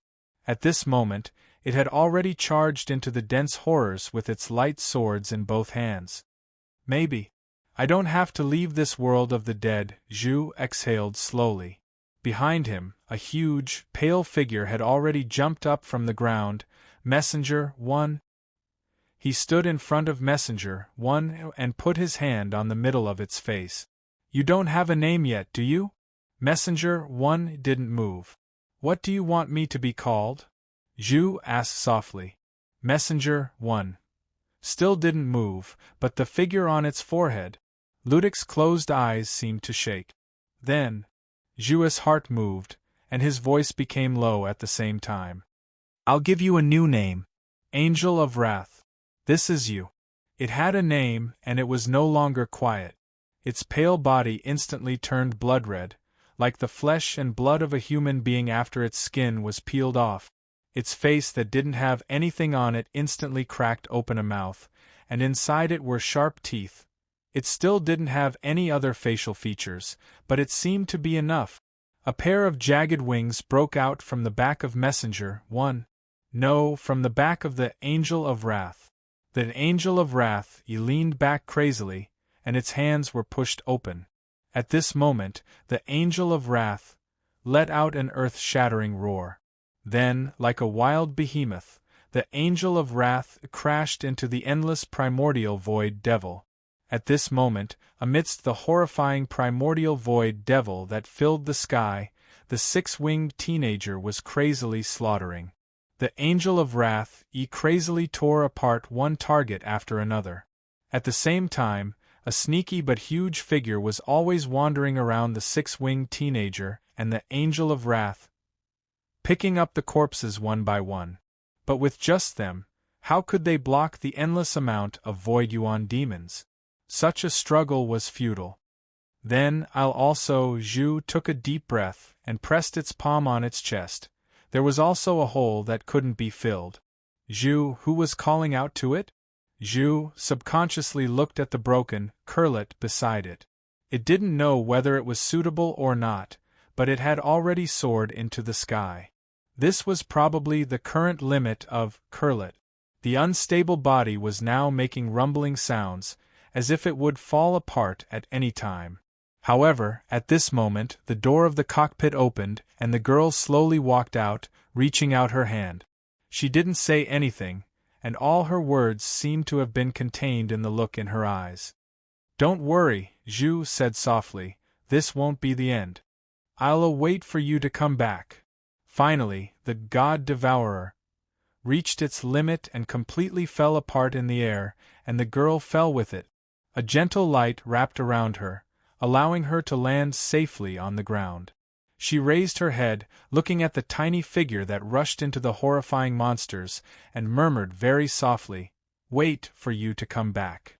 In the quiet courtyard where nothing could invade, the silver-haired girl had already woken up, probably since Curlet rushed into the sky.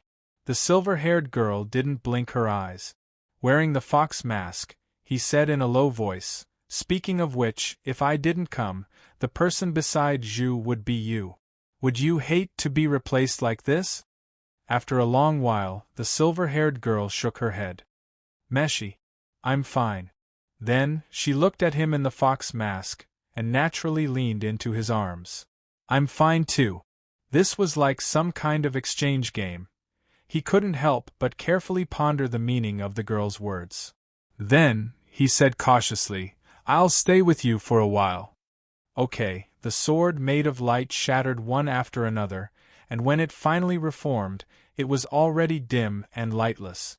Even the six-winged youth, who claimed to have slaughtered hundreds of thousands of Void original ancestors, could only hover unsteadily, panting.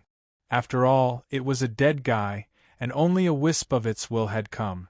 On the ground, the corpses of the Void original demons almost filled the whole second upper capital city, like a landfill of wreckage. No matter how violent the Angel of Wrath was, it was drowned in the endless numbers at this time. Look, even if it evolved into a Void Azura, there's still a difference. I'm afraid it's a fake, and it hasn't even awakened the ability to control the Void original demons. Madanzo couldn't see where Song Lei was for a long time. Maybe it was hiding somewhere by now. It could do it with the cowardly character of a newcomer. "I'm still a little unwilling," the six-winged youth slowly exhaled, looking at the crack that occupied the whole sky. At this moment, he gave up on continuing the slaughter, and used the last bit of his strength on his wings. He wanted to fly to that crack, to see what was behind it. That was where Zhu came from. Perhaps his home. Could it be that he had directly transmigrated back to the world of the last page of the Holy Land? He suddenly had such a strange idea. If there was a more direct connection between these two worlds. The crack was right in front of him, and as long as he reached in, he could already feel the chaos, nothingness, and some kind of greed inside. A great terror, an unprecedented terror, that even he began to tremble from the depths of his soul, suddenly appeared. In the crack, a huge palm suddenly stretched out. The moment the palm stretched out, thousands of void original demons were annihilated instantly. The palm directly grasped Madanzo, who was about to break through the crack. Time seemed to stop for a moment. Even the heartbeat seemed to stop. Madanzo seemed to see the owner of the huge palm in the crack, the other party, gazing at her motionlessly. They confronted each other just like that.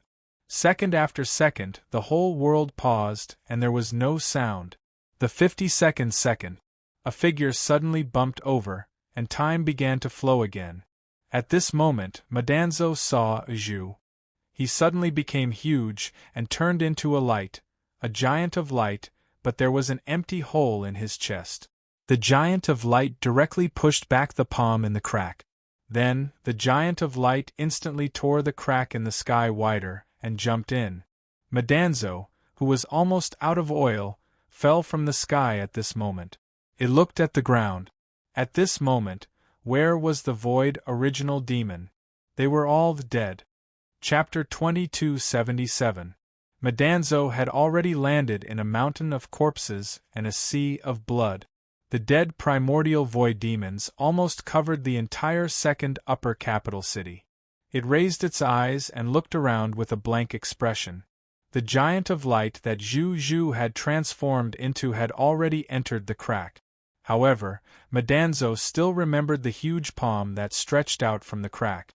It didn't seem to be as simple as a primordial void demon. It wasn't a primordial void ancestor, nor was it a higher-level void Azura.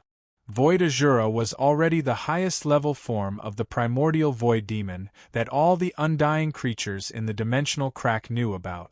However, the appearance of the huge palm made Madanzo feel that the highest-level form of the primordial void demon might not just be a void Azura, say, Senior.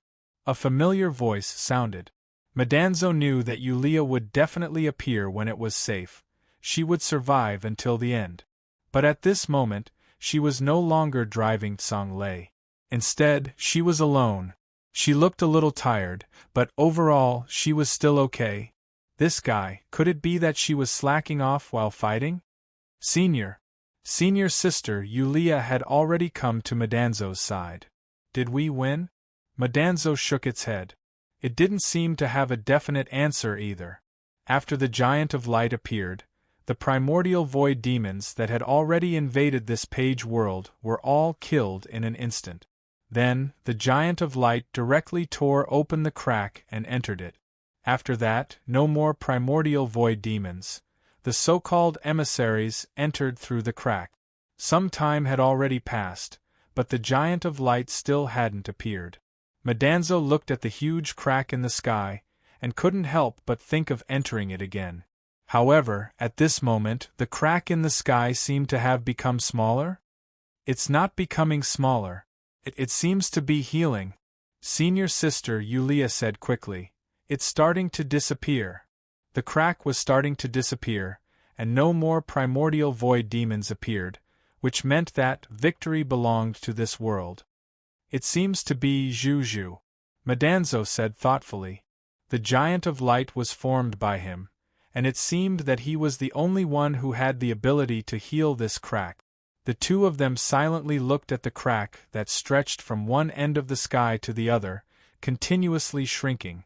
In the end, only a thin crack was left, but their expressions gradually became serious. Because until now, the giant of light had not appeared again. The remaining space was clearly not enough for the giant of light to pass through. Right at this moment, a world-shaking roar came from afar. A huge blood-red figure broke out of the wreckage on the ground. It was the enraged angel, that was almost drowned by the original void demons. A newborn void azura. What does it want to do? Senior sister Yulia couldn't help but be shocked.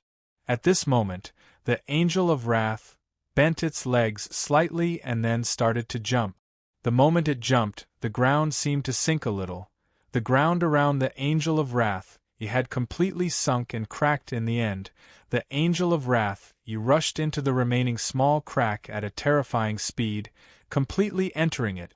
The crack had completely closed, leaving only a faintly discernible line. The line had also disappeared, as if it had been wiped clean from the sky. Zhu still didn't appear.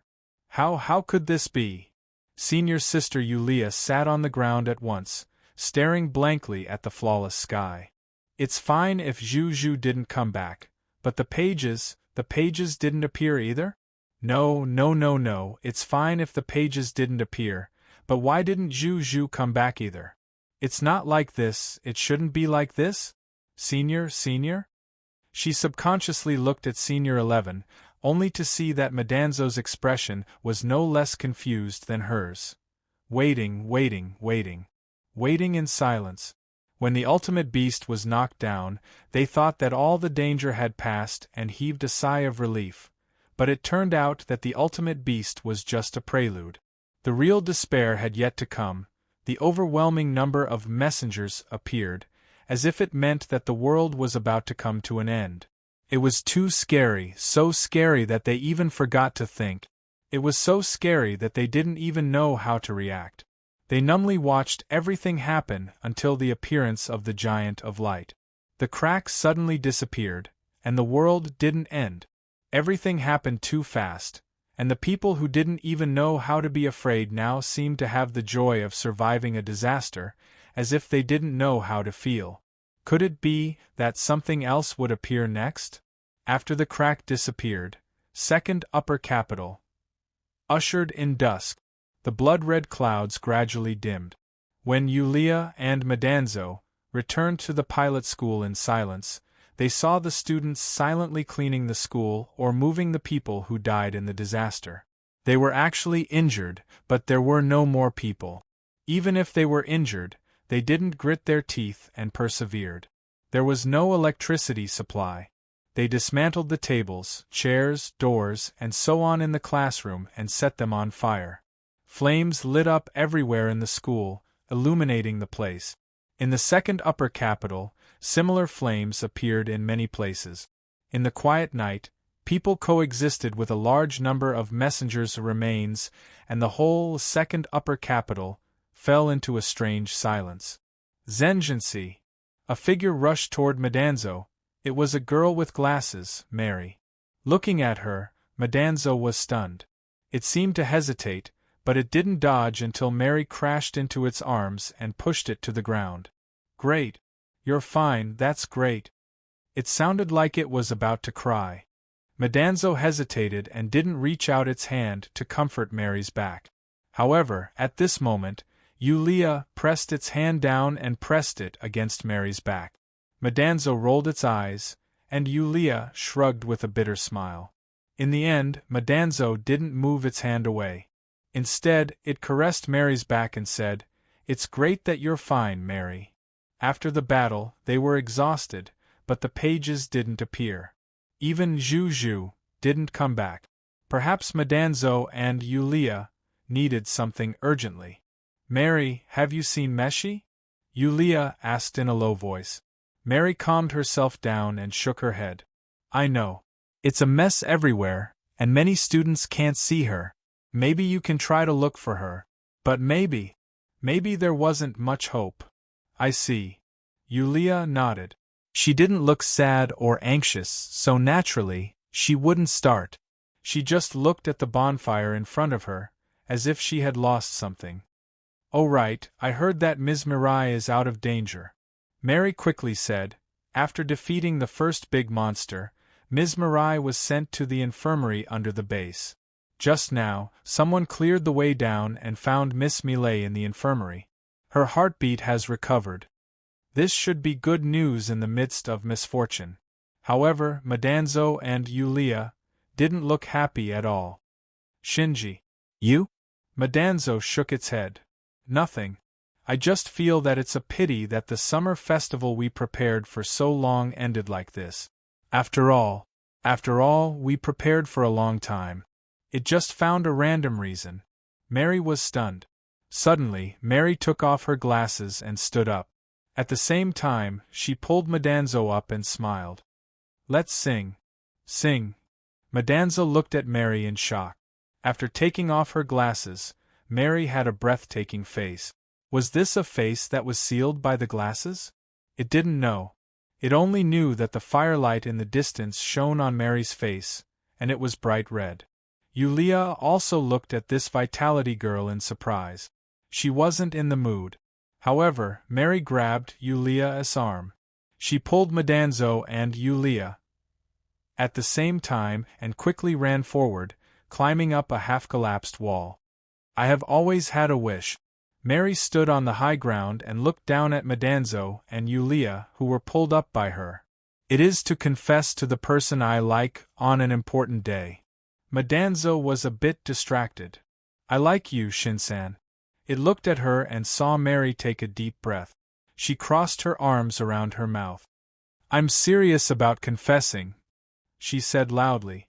Yulia nudged it with her elbow and said with a smirk, Senpai, it's time for you to start your performance. According to Madanzo's personality, it would probably reject Mary with the reason that it was gay. After all, it had rejected Mary more than once. However, Madanzo didn't say anything this time. It just kept silent. Don't reject me, even if you don't agree, don't reject me.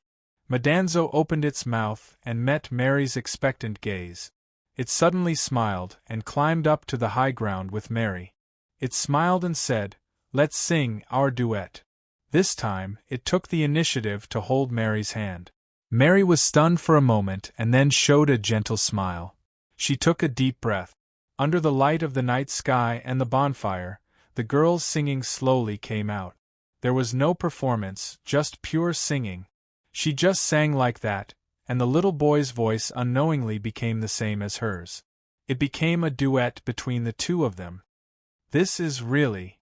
Yulia smiled bitterly and shook her head, but she also stood up in the end. So be it. The three of them sang together, and their voices could be heard far away in the silent night. The rest of the students slowly came from the ruined campus. They were attracted by the singing and were attracted to Mary's side. More and more people came. More and more people came. Some of the students held torches in their hands, while others held candles in their hands. Suddenly, a soft and melodious sound came from the sky. It was a perfect match for the three of them, because this was the song that Madanzo had been practicing all this time. The girl with long silver hair gave it the song and specially asked it to play, but in the end, Madanzo didn't have the chance to complete the song. It was a pity. Madanzo subconsciously looked at Mary, who was next to it, but Mary's body suddenly emitted a faint light. Madanzo was stunned. However, at this moment, a loud sound came. Everyone's eyes subconsciously looked at the night sky.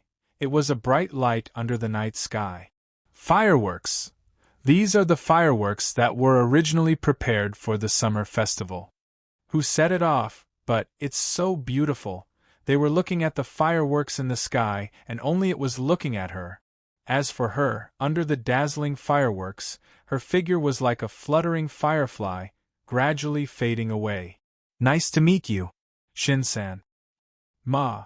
Madanzo hurriedly blurted out, then said in a dull voice, Me too, nice to meet you.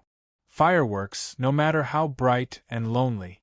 The girl was here, on the rooftop of the only building that was still in good condition in the pilot school. The old white piano that was originally in the pilot's dormitory was now here. It was brought here by him wearing the fox mask.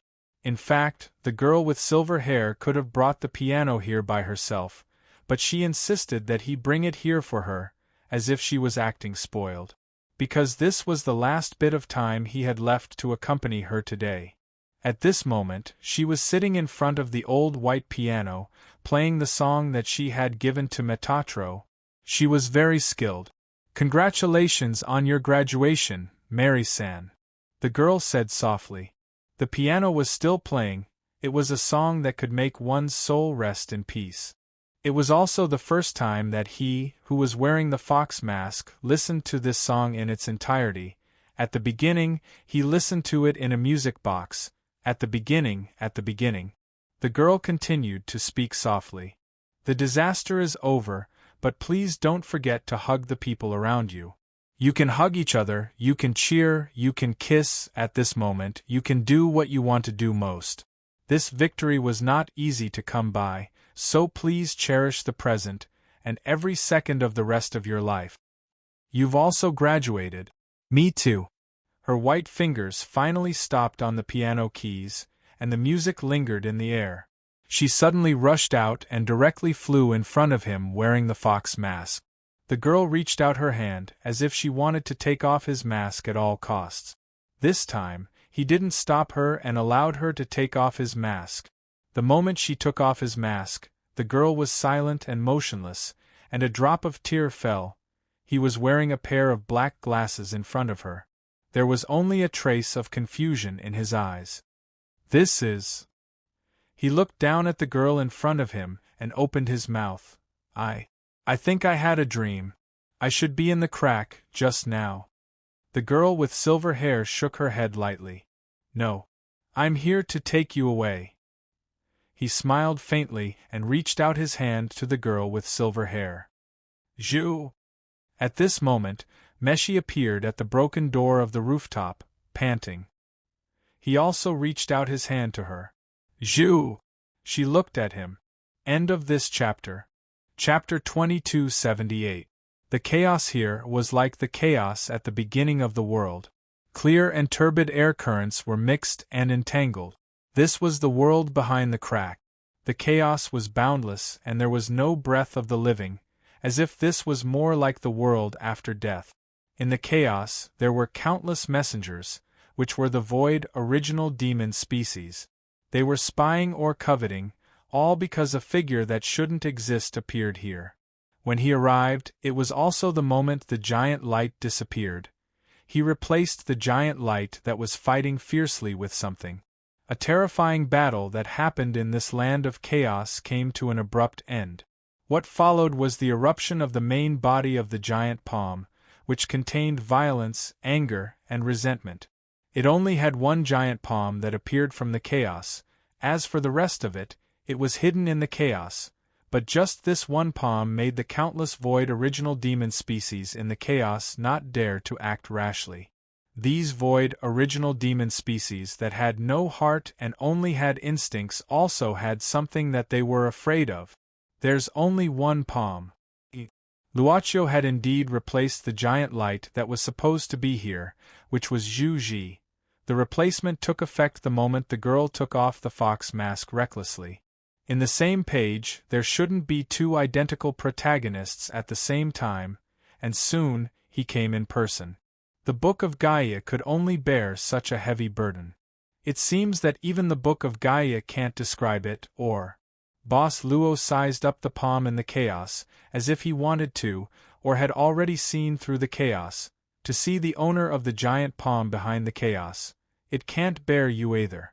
The giant palm suddenly stretched out toward him. The void original demon species along the way were annihilated instantly. This was a giant palm that was enough to hold a planet directly. Boss Luo suddenly sighed, as if muttering, I don't know when it started, but I don't care about such a scene at all. His eyes turned into the color of chaos in an instant.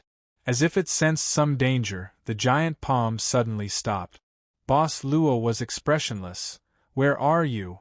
The giant palm seemed to have broken some kind of taboo in an instant, and pushed forward again, and even more fiercely. Boss Luo said calmly, I want to see you. The huge palm madly pushed forward. Boss Luo said calmly, I've already seen it. The huge palm suddenly trembled, and then suddenly retreated. It retreated all the way, as if it had touched a flame and was afraid of being burned. It retreated like lightning, and even slowly faded away, fading away from the chaos. Do you need me to look for you? The palm vanished in the blink of an eye, and the terrifying aura that had suppressed all primal void demons dissipated as well. Only a faintly discernible thought remained in this place, but it also quickly dissipated. This thought simply conveyed a message: don't come over. He didn't know what kind of tone and intonation he used. Without the suppression of the gigantic palm, the endless void original demon species in the chaos instantly became ferocious, but they did not approach Boss Luo in his present state. As if he didn't exist, the void original demon species were now crazily swimming in this chaos land, as if they were trapped in a narrow fish tank. The densely packed void original demon species seemed to be expressing a kind of irritation at the moment. Boss Luo's gaze fell on one place. That was a huge red figure, the Angel of Wrath, that had just successfully evolved into a void Azura. The Angel of Wrath had broken through the page world at the last moment before the crack disappeared, and stepped into this chaos land. At this moment, the Angel of Wrath was crazily killing all the void original demon species that approached it or were approached by it. Luoqiu pondered for a moment, and then took a step forward. In the next moment, he had already appeared in front of the Angel of Wrath. He looked at Ludic, whose body had completely merged with the Angel of Wrath. At this moment, Ludic was more like a statue. It seems that someone has reserved you. Luoqiu frowned and said, on you, there is an indistinct fate like the one in the underwater city.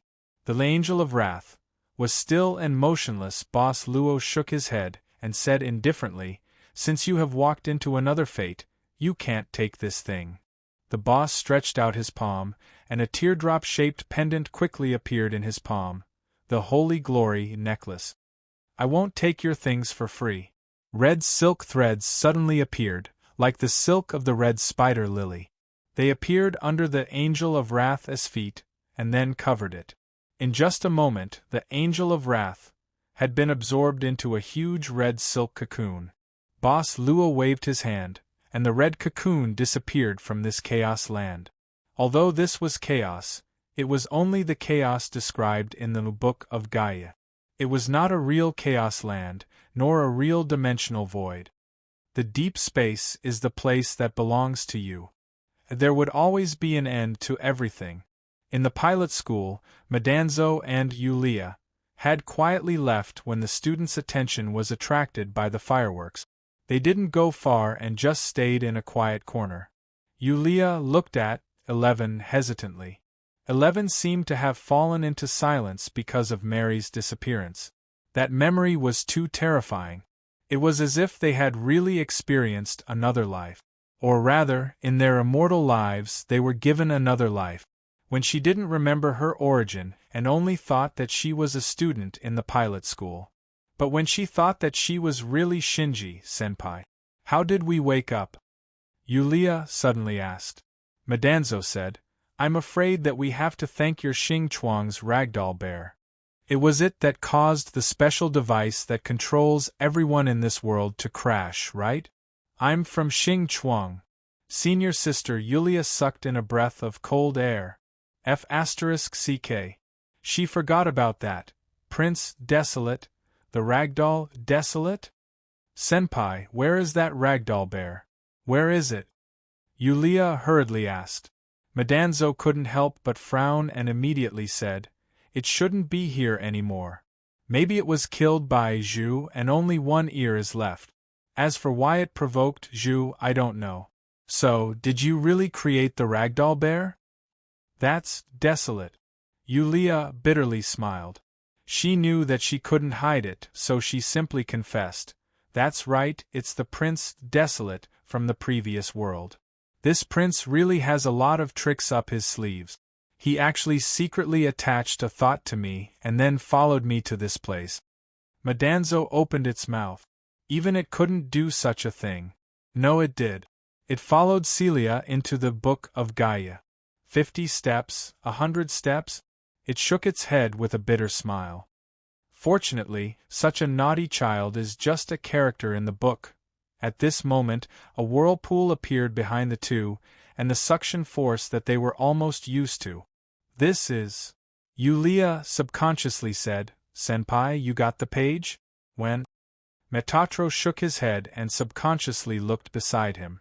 As expected, Tsulyen was there, the half-dead young lady that Metatro had taken care of after arriving at this place. When Madanza looked at Sister Celia, its gaze softened. "You won another world without doing anything. If I didn't get the page, then who got it?" Yulia looked around in disbelief. On an intact rooftop of the driving school, a fluorescent light suddenly floated out. It was the same fluorescent light that appeared when Mary disappeared. Vaguely, Yulia seemed to see Meshi's figure. She was in someone's arms, but the whirlpool had already sucked her in. In a panic, Yulia instinctively grabbed Madanzo's arm. "Senpai, protect me." "Your F***king doing it again?" In the void of the dimension, a lone undying being was wandering. From afar, this undying being saw a group of super-powerful void original demons gathering. This caused this lone undying being to turn pale with fright. This was the depths of the void of the dimension, the deep space zone, which was called a forbidden area by countless powerful beings in the void of the dimension. Ordinary small undying beings entering the deep space zone without forming a black team was like a rabbit running into a wolf's den. But there was no other way. This undying being had always been alone and was used to traveling alone, so it didn't have the intention to form a team. It was just that it had always been careful and didn't get involved in any of its actions. If it wanted to kill someone, it would kill it. Everything was planned before it took action. If it didn't take action, it would be as steady as an old dog. It had always been like this and never suffered any losses. But there was also that one time when it was mysteriously sucked into a spatial tremor. Afterward, it sent a clone to check on it, but who would have thought that this clone didn't turn back after it left, and it even completely lost contact with this clone recently. It was as if a small part of its soul had been forcibly torn away. For an undying being like it, this was a great disaster. Not only did its strength regress, its soul wasn't strong enough, and it couldn't enter the strange places in the void of the dimension. This time, if it hadn't heard that a hidden zone had appeared in the deep space zone and that it seemed to hide some secrets of primordial, it wouldn't have entered the deep space zone. However, even after entering the deep space zone, it hid far away and tried its best not to come into contact with any undying beings, but to encounter such a large group of terrifying void original demons. Logically speaking, these void original demons have always been in a lazy state. Only when they come across food will they gather like crazy. Could it be that they're gathering to besiege some powerful undying being? It lowered its head and pondered, a glint suddenly appearing in its eyes, as if it saw a chance to take advantage of the situation. Void original demons only know how to devour the souls of undying beings, and have no interest in anything else. To be able to attract so many void original demons to gather, it must be an immeasurably powerful undying being. Such a big shot must be rich, right? I'm rich. Is my bad luck over? It instantly lurked and slowly approached. It was extremely careful and was fully prepared. Once there was any sign of trouble, it would escape without hesitation. That should be the one who rushed here after hearing about primordial, it suddenly thought. But at that very moment, a beam of light actually pierced through the void original demons. A majestic and frightening power sent many void original demons retreating in an instant. Its gaze focused, and it saw that the void original demons were besieging a large crimson cocoon.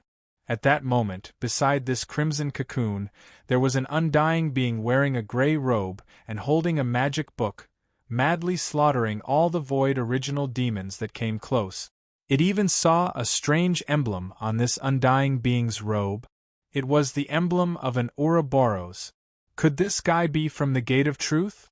There were many powerful forces in the void dimension, and the Gate of Truth was known as one of the most mysterious organizations, along with the Transcendent Organization and the Secret Society. The Ouroboros was the emblem of the Gate of Truth. What is that crimson cocoon? It got closer and closer, and was more and more interested in this crimson cocoon. However, its wish to pick up a ready-made item seemed to be going down the drain. This gray-robed mage was actually getting braver as he fought, and was about to break through this group of void original demons. It narrowed its eyes at once. Then, it quietly drew a circle in front of itself with both hands, and extended its palms into the circle. This circle was a special space, and inside it were all the things it had collected and created over the years. Soon, it took out a huge rifle-like weapon that was 10 meters long from the space inside the circle, and aimed at that gray-robed mage. It licked its lips, and its eyes narrowed at once. "Boss, you must give me a big hit. Take care of this little newbie, please." It was about to shoot. A terrifying aura suddenly descended. Its heart beat violently, and the aiming device on the weapon moved instantly, only to see that the void original demons in front of it were actually scattering madly, as if they were fleeing. That gray-robed mage looked as if he was facing a great enemy, and his expression was solemn. A void original demon with the appearance of a flying ant was slowly flying into the group of void original demons, and on the back of this void original demon sat a human figure. That person walked casually, and with a casual grab, he caught a fleeing void original demon, directly gouged out the head of this void original demon, aimed at the big head, and began to gnaw fiercely. This guy is actually eating void original demons? It instantly felt as if it had fallen into an ice cellar, and a chill spread all over its body. It put away the rifle in an instant, turned around, and ran, with no intention of stopping at all, nor did it look back. It kept running. The human figure on the void original demon slowly stood up, and saw that big dark red cocoon, and even more so the gray-robed mage beside it. "Finally, I can have a change of taste." The man on the void original demon suddenly cracked open his mouth and laughed. That mouth and teeth stained with the brain matter of the void original demon looked unusually frightening at this moment. "Who are you?" The gray-robed mage's expression instantly darkened, and he asked in a low voice. "Me." The man on the void original demon tilted his head, and laughed casually. "Wang Xiaohu. The most handsome one in the deep space forbidden zone." As soon as he finished speaking, the man on the void original demon rushed out in an instant. The gray-robed mage had long been prepared. With a wave of his hand, the magic book in front of him flipped open wildly, and a series of 12 powerful defenses were instantly deployed. However, this guy who called himself Wang Xiaohu just threw a punch, and with one punch, all of the mage's defenses were instantly destroyed. This punch didn't even stop, and in the next moment, it had already blasted the mage's chest. The mage's eyes widened in disbelief, and as he looked at his penetrated chest, his gaze couldn't help but be filled with resentment. Damn it, when can mages stand up? Wang Xiaohu then tore apart the mage's body with both hands. A ball of light instantly rushed out of the mage's body. Wang Xiaohu opened his mouth in an instant and sucked hard. The ball of light was instantly sucked into his mouth. He chewed, swallowed, burped, unsatisfied. Chapter 2279. The original void demons were fleeing, and in no time, they had already escaped into the deep space. In a vast area of darkness, there was only the big red cocoon, Wang Xiaohu, and the flying ant original devil under Wang Xiaohu. Wang Xiaohu couldn't help but size up the big red cocoon. His situation was very special. He was a combination of a human and a large number of original void demons, and thus retained his human characteristics. At the same time, he also retained the characteristics of the original void demons. To him, he had the desire to devour both sides. The big red cocoon in front of him made him restless. Directly, as long as he ate this big red cocoon, it would be very beneficial to him. Following his instincts, Wang Xiaohu directly inserted his hands into the big red cocoon, wanting to tear it apart. He was neither a human nor a pure original void demon, and the rules of both sides were dispensable to him. It could be said that he was in a state of chaos. It was as if Wang Xiaohu had opened a piece of corn. His appetite was already showing. But at this moment the big red cocoon moved. In an instant, the big red cocoon turned into a ferocious force. This force was compressed in an instant, and the immense pressure made Wang Xiaohu narrow his eyes involuntarily. He sensed the emergence of a force that threatened him. But it was good to be threatened.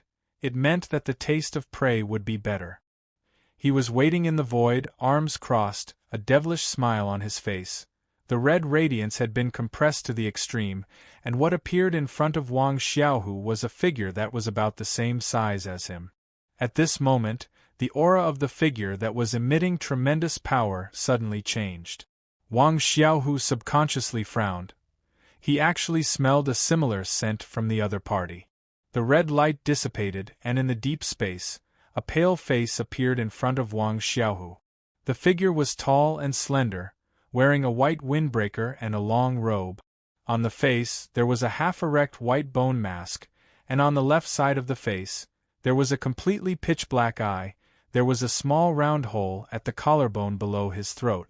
Wang Xiaohu also had such a hole on the left side of his skull. At this moment, the flying ant original devil suddenly shivered, seemingly because of the aura emanating from this figure. Wang Xiaohu still stood with his arms crossed in front of his chest. Although his appetite was still strong, he had changed his mind at this time. He stared at the figure in front of him, and his eyes turned black at this time, so he kept sending the same kind of information to the other party. "What's your name?" Wang Xiaohu asked directly. It was unknown whether or not the other party understood, but he remained silent. After a long time, he opened his mouth and slowly said, "Angel of Wrath, Angel of Wrath?" Wang Xiaohu blinked his eyes and nodded. "That's a good name. It's fine to use it as a nickname. My name is Wang Xiaohu. From now on, you will follow my surname and be called Wang Xiaolong. From now on, I'm your big brother. Follow me, and this deep space street will be ours sooner or later." "Follow you?" The Angel of Wrath seemed to be in deep thought. It had just completed a certain state, and its mind was still in a sluggish, nascent state. "Why, you don't agree?" Wang Xiaohu laughed coldly.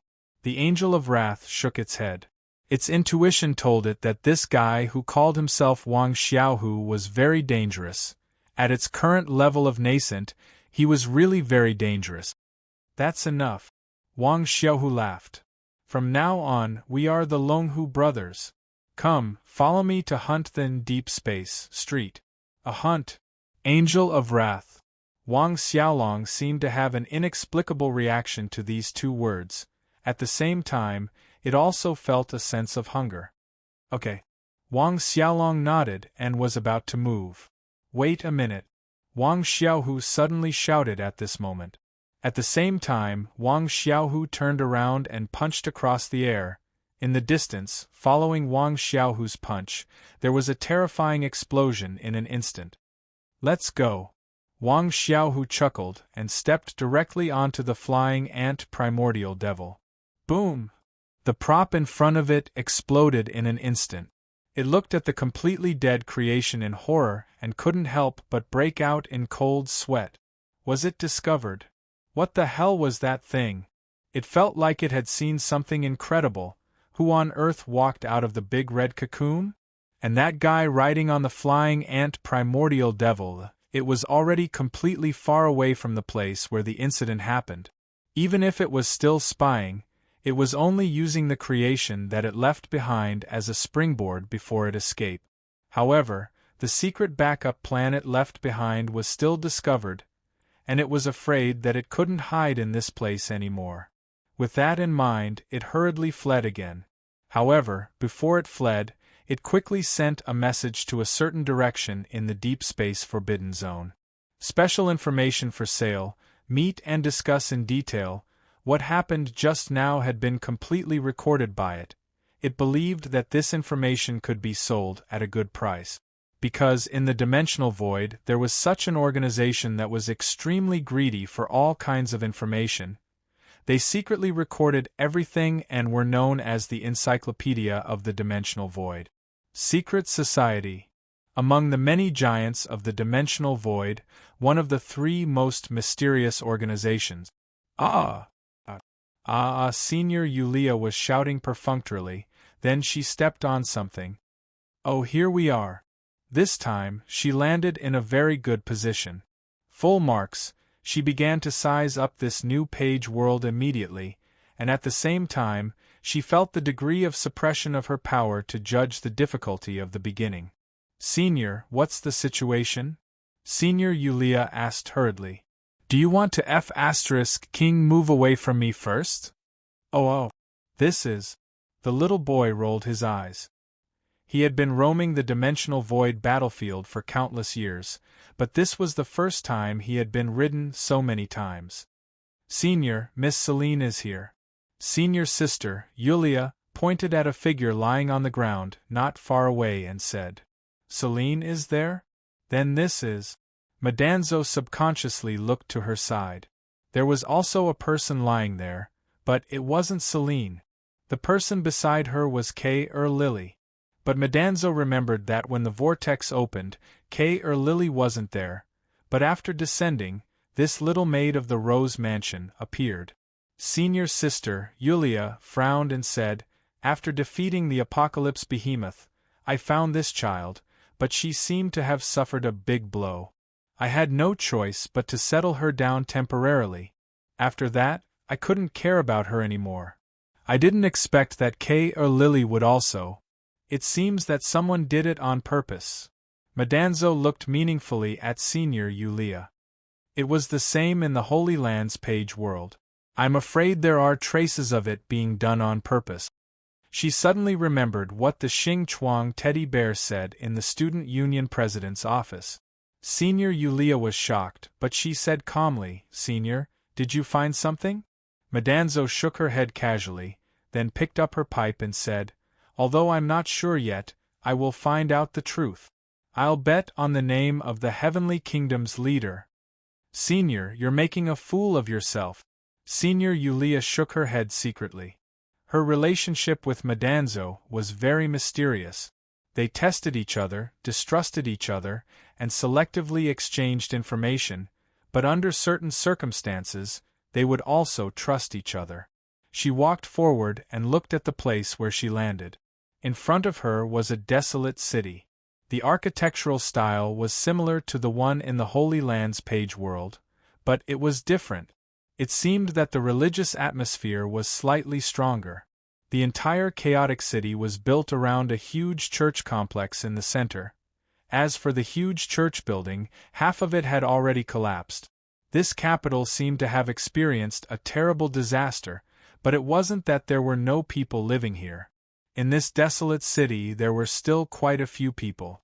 However, these people who lived in the city were dressed in rags and looked dispirited, like people who were about to die. Most of them just sat silently in front of their own houses.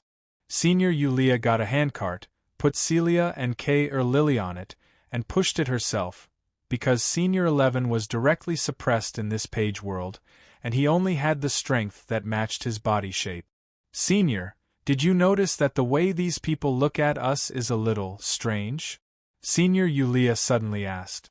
Madanzo muttered, Be careful. Although these guys look old and weak, their eyesight is not much better than that of wild beasts. Looking at the situation, the order in this city has collapsed. These people seem to have been abandoned here. Someone is following them. I know. Senior Yulia nodded.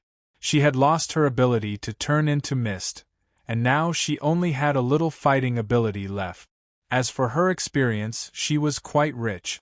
After a while, the two of them pushed the cart and turned into an alley. At the same time, two figures quickly walked into the alley. They were two guys who directly wrapped their bodies in gray cloaks and covered their faces with rags. But the moment they walked into the alley, they found that they had lost sight of their targets. While they were puzzled, a slender leg kicked toward one of the gray-cloaked guys. The strength was good and the angle was even better. The long leg directly hit the vital part of the gray-cloaked guy, kicking him to the ground. At the same time, a beautiful figure landed steadily on the ground with a backflip. Senior sister, Yulia, shrugged her shoulders and chuckled. Then, she looked at the other guy in the gray cloak.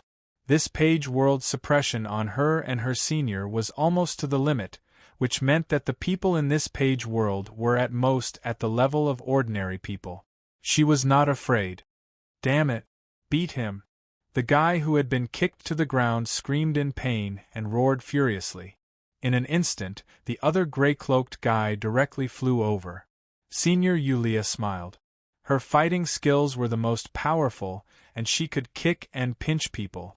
Seeing the other guy pouncing over, she directly gave a side kick. The timing and strength were almost perfect. She was very satisfied. However, senior sister, Yulia, sucked in a breath of cold air. She felt a heart-wrenching pain coming from her toes. Her foot should have kicked the other party's chest, but it felt like she kicked a steel plate. At the same time, the other guy suddenly puffed out his chest, and senior Yulia was instantly bounced away by a strong force. She couldn't help but be startled. At this moment, the other guy sneered and directly lifted the gray cloak on his body. Senior Yulia widened her eyes in shock. In front of her was a strong man wearing only a pair of worn-out leather pants. However, this strong man's upper body was embedded with steel plates.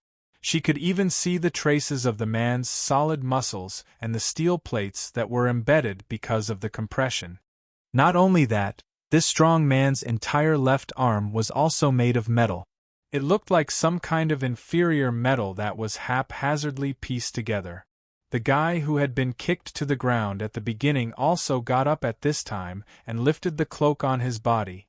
Senior sister, Yulia, immediately thought to herself, "Holy sh*t! This guy even has a steel plate on his head." However, fortunately, there were only two of them. Senior Yulia took a deep breath, thinking that since there were only two opponents, she should be able to deal with them. At most, she would need to use more strength. "Senior, take care of yourself. I might not be able to take care of you later." Senior Yulia directly turned her head at this moment. "Say, Senior?" He didn't know when Metatro had raised his hands, but he was still trying to signal him with his eyes. Senior Yulia's heart skipped a beat, and she subconsciously raised her head, only to see that there were 1, 2, 3 more than 20 figures above the alley. Some of these guys looked like the two strong men with different modifications on their bodies, and some were even holding weapons in their hands. There were metal rods full of nails, crossbows, meteor hammers. There was even one who was holding a machete. At this moment, he was smirking and gently tapping his palm with the back of the machete. The man with the machete looked down at them condescendingly, narrowed his eyes and sneered, "Do you still want to continue?" Senior Yulia took a deep breath.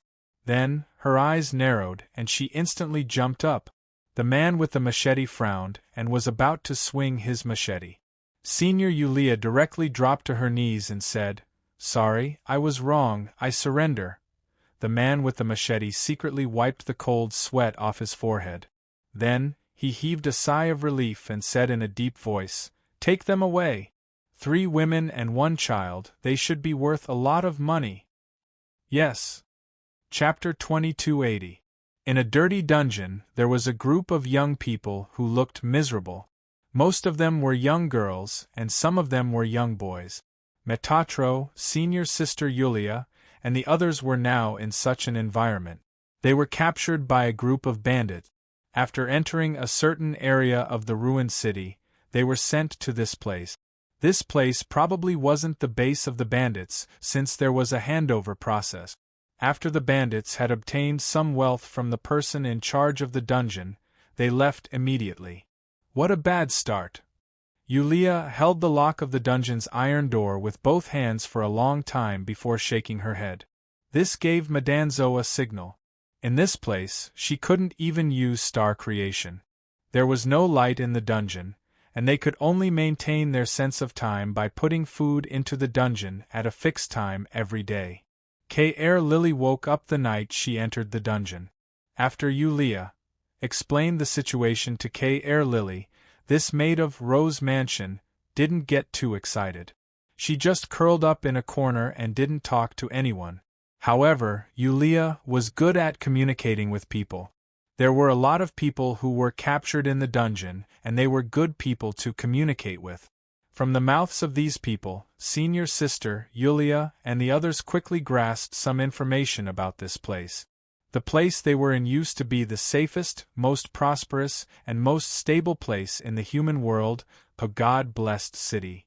It was also the headquarters of the God-blessed church that fought against the demons in the world. However, a disaster came. Overnight, the church was defeated, and the nobles and elites left one after another. Only the people at the bottom were left, and God-blessed city became a desolate place. In this place, there were no moral and legal restrictions. In order to survive, the abandoned humans did almost anything. Some of them found some leftover equipment in the headquarters of the church, and started to modify their bodies to a certain extent. They quickly gained a certain level of strength. Soon, the once prosperous, God-blessed city was divided into strongholds of different sizes by these people. Illegal invasions between strongholds were treated as war. It was a lawless city with no owner. In the past, other than the chaotic battles between the strongholds, there was a terrifying force that suppressed the humans in the city of God protection. In other words, this terrifying force was ruling over the current God-blessed city, and was enjoying the decline of the God-blessed city. As for the owner of the dungeon, he was actually a slave trader. This slave merchant had colluded with all the forces in the strongholds in the city of God protection. In other words, the dungeon was a powerful force, and it had accumulated a considerable amount of wealth and resources through selling slaves. With the resources to survive, they would naturally be able to attract more people to work for them. With more people working for them, it also meant that the business of the owner of the underground prison would become bigger and bigger. This was a positive cycle. Don't you want to escape from the city of God protection? Where could he go after escaping from a heavenly blessing city? Ever since the church was defeated and left, the outside world fell into a state of fear. Between the city-states, there were tons of low-level demons everywhere. How many people could make it to the next city-state alive? Even if they made it to the next city-state, who could guarantee that the next city-state wouldn't be another city of God protection? Perhaps the Radipur under the stars is the last pure land for humans. Radipur. Yulia blinked her eyes. The person who spoke to her was a young girl. She was one of the important sources of information for her. However, there was a price to pay. For example, a piece of moldy bread that was given to her during lunch. This was a friendship that cost a piece of moldy bread. The young girl called herself Raman. She was born after the destruction of the city of God protection. She was 15 years old this year. In other words, it had been 15 years since the city of God protection was destroyed and the world fell into a state of fear. Yeah, Radipur. Raman saw a trace of humble expectation and confusion in her eyes. I heard from my grandfather that it was the last place where the nobles and elites of the human race left the church. Humans won't be attacked by demons there. The land is fertile, and people can walk freely in the suburbs and bathe in the fresh wind. Sister Yulia, have you seen the sea? I heard that you can see the sea in Radipur. She had seen it before. This was the last time Yulia heard about this world from Raman. That night, Raman was taken away and never came back. The small boat of friendship was swept away by the giant waves. Something's wrong. Yulia and Madanzo were squatting in the corner and discussing something. The young boy in front of them was no longer the boy with rosy lips and white teeth. Madanzo had been starved to the point that she was only skin and bones. Yulia was in a similar situation. In this world, they were in a very ordinary state. They couldn't eat their fill every day. Let alone escaping this place, they would be distracted by hunger even if they wanted to do something. Even in such a short period of time, Selen's situation was better than theirs. This was why Madanzo insisted on feeding her with her own food every day. Kay Lily would also give Madanzo a portion of her food every day to maintain Selen's body. After that, she would continue to not communicate with others. What's wrong? Madanzo leaned weakly against the damp wall and carefully tore off the moldy bread. Logically speaking, with your looks and mine, as slaves, shouldn't we be high-class goods? Senior sister, Yulia, straightened her starving skeleton-like face rather seriously. Madanzo blinked her eyes. And high-class goods, shouldn't they be very popular? Yulia analyzed step by step. But why can't we sell them? After they were captured and locked in the dungeon, they didn't even get to see the owner of the dungeon once, let alone being sent to an exhibition. Madanzo thought for a while and said, maybe it's because they're poor? That makes sense. Yulia sucked in a breath of cold air. If they were classified as high-class goods, with O God-blessed city's current living conditions, not many people would be willing to spend a large amount of resources on a slave that could only be used as a toy. If they wanted to buy slaves, they would probably buy slaves like Raman, who looked normal but had all the necessary functions. Selen hasn't woken up, and the owner of the dungeon doesn't care. Yulia suddenly said, I've counted the food that they put in every day. They actually included Selen's portion. Metatro only nodded slightly. It was obvious that he had noticed this illogical part long ago. Unfortunately, all the information could only be obtained from the slaves locked up in the dungeon. Based on their current situation, it was of no help at all. This couldn't help but make these two people who had once commanded the wind and summoned the rain outside begin to doubt their lives. They wondered if they would really die in this cold and damp dungeon in the most sullen way, bidding farewell to their lives. Even the senior sister, who was very good at hiding, couldn't sit still as time passed. Days passed one after another. After being locked up in the dungeon for a month, the uneasiness in senior sister, Yulia's heart had reached its peak. She wanted to escape from this dungeon. No matter if she succeeded or not, she had to do something. And the only chance was the food that would be put in twice a day. She had already thought of a way and discussed it with Madanzo countless times. Senior, are you ready? Yes. Then let's do it. The small iron plate in the food slot slowly opened. Madanzo and Yulia looked at each other and instantly rushed to the food slot. At this moment, the iron gate of the dungeon opened, and a group of fierce-looking guys with weapons rushed in. Their bodies were crudely modified. You. The man in the lead quickly reached out and pointed at senior sister, Yulia, and the other three. Follow me. Madanzo and a senior looked at each other again. They didn't expect this to happen. They were confused about the situation in front of them. They were silent.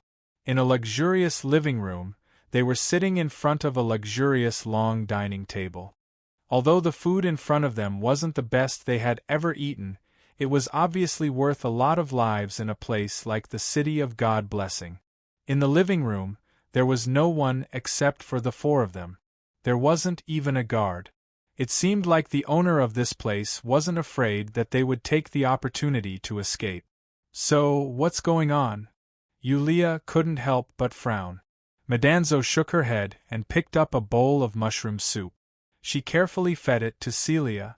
However, Kay Lily had a different reaction compared to when she was in the dungeon. Kay Lily's eyes seemed to have a trace of uneasiness. She seemed to like the cold and damp places more. Yulia slowly exhaled and grabbed a piece of bread. She chewed it slowly. Just like that, the door of the living room suddenly opened. A guy wearing an iron mask and holding a scepter pushed the door open and walked in. The Iron Mask aristocrat walked in quickly, and behind him were four beautiful and fair-skinned girls who were only wearing light veils. The Iron Mask aristocrat had a slender body. When he walked, he had the posture of a real aristocrat. Yulia and Madanzo looked at each other expressionlessly.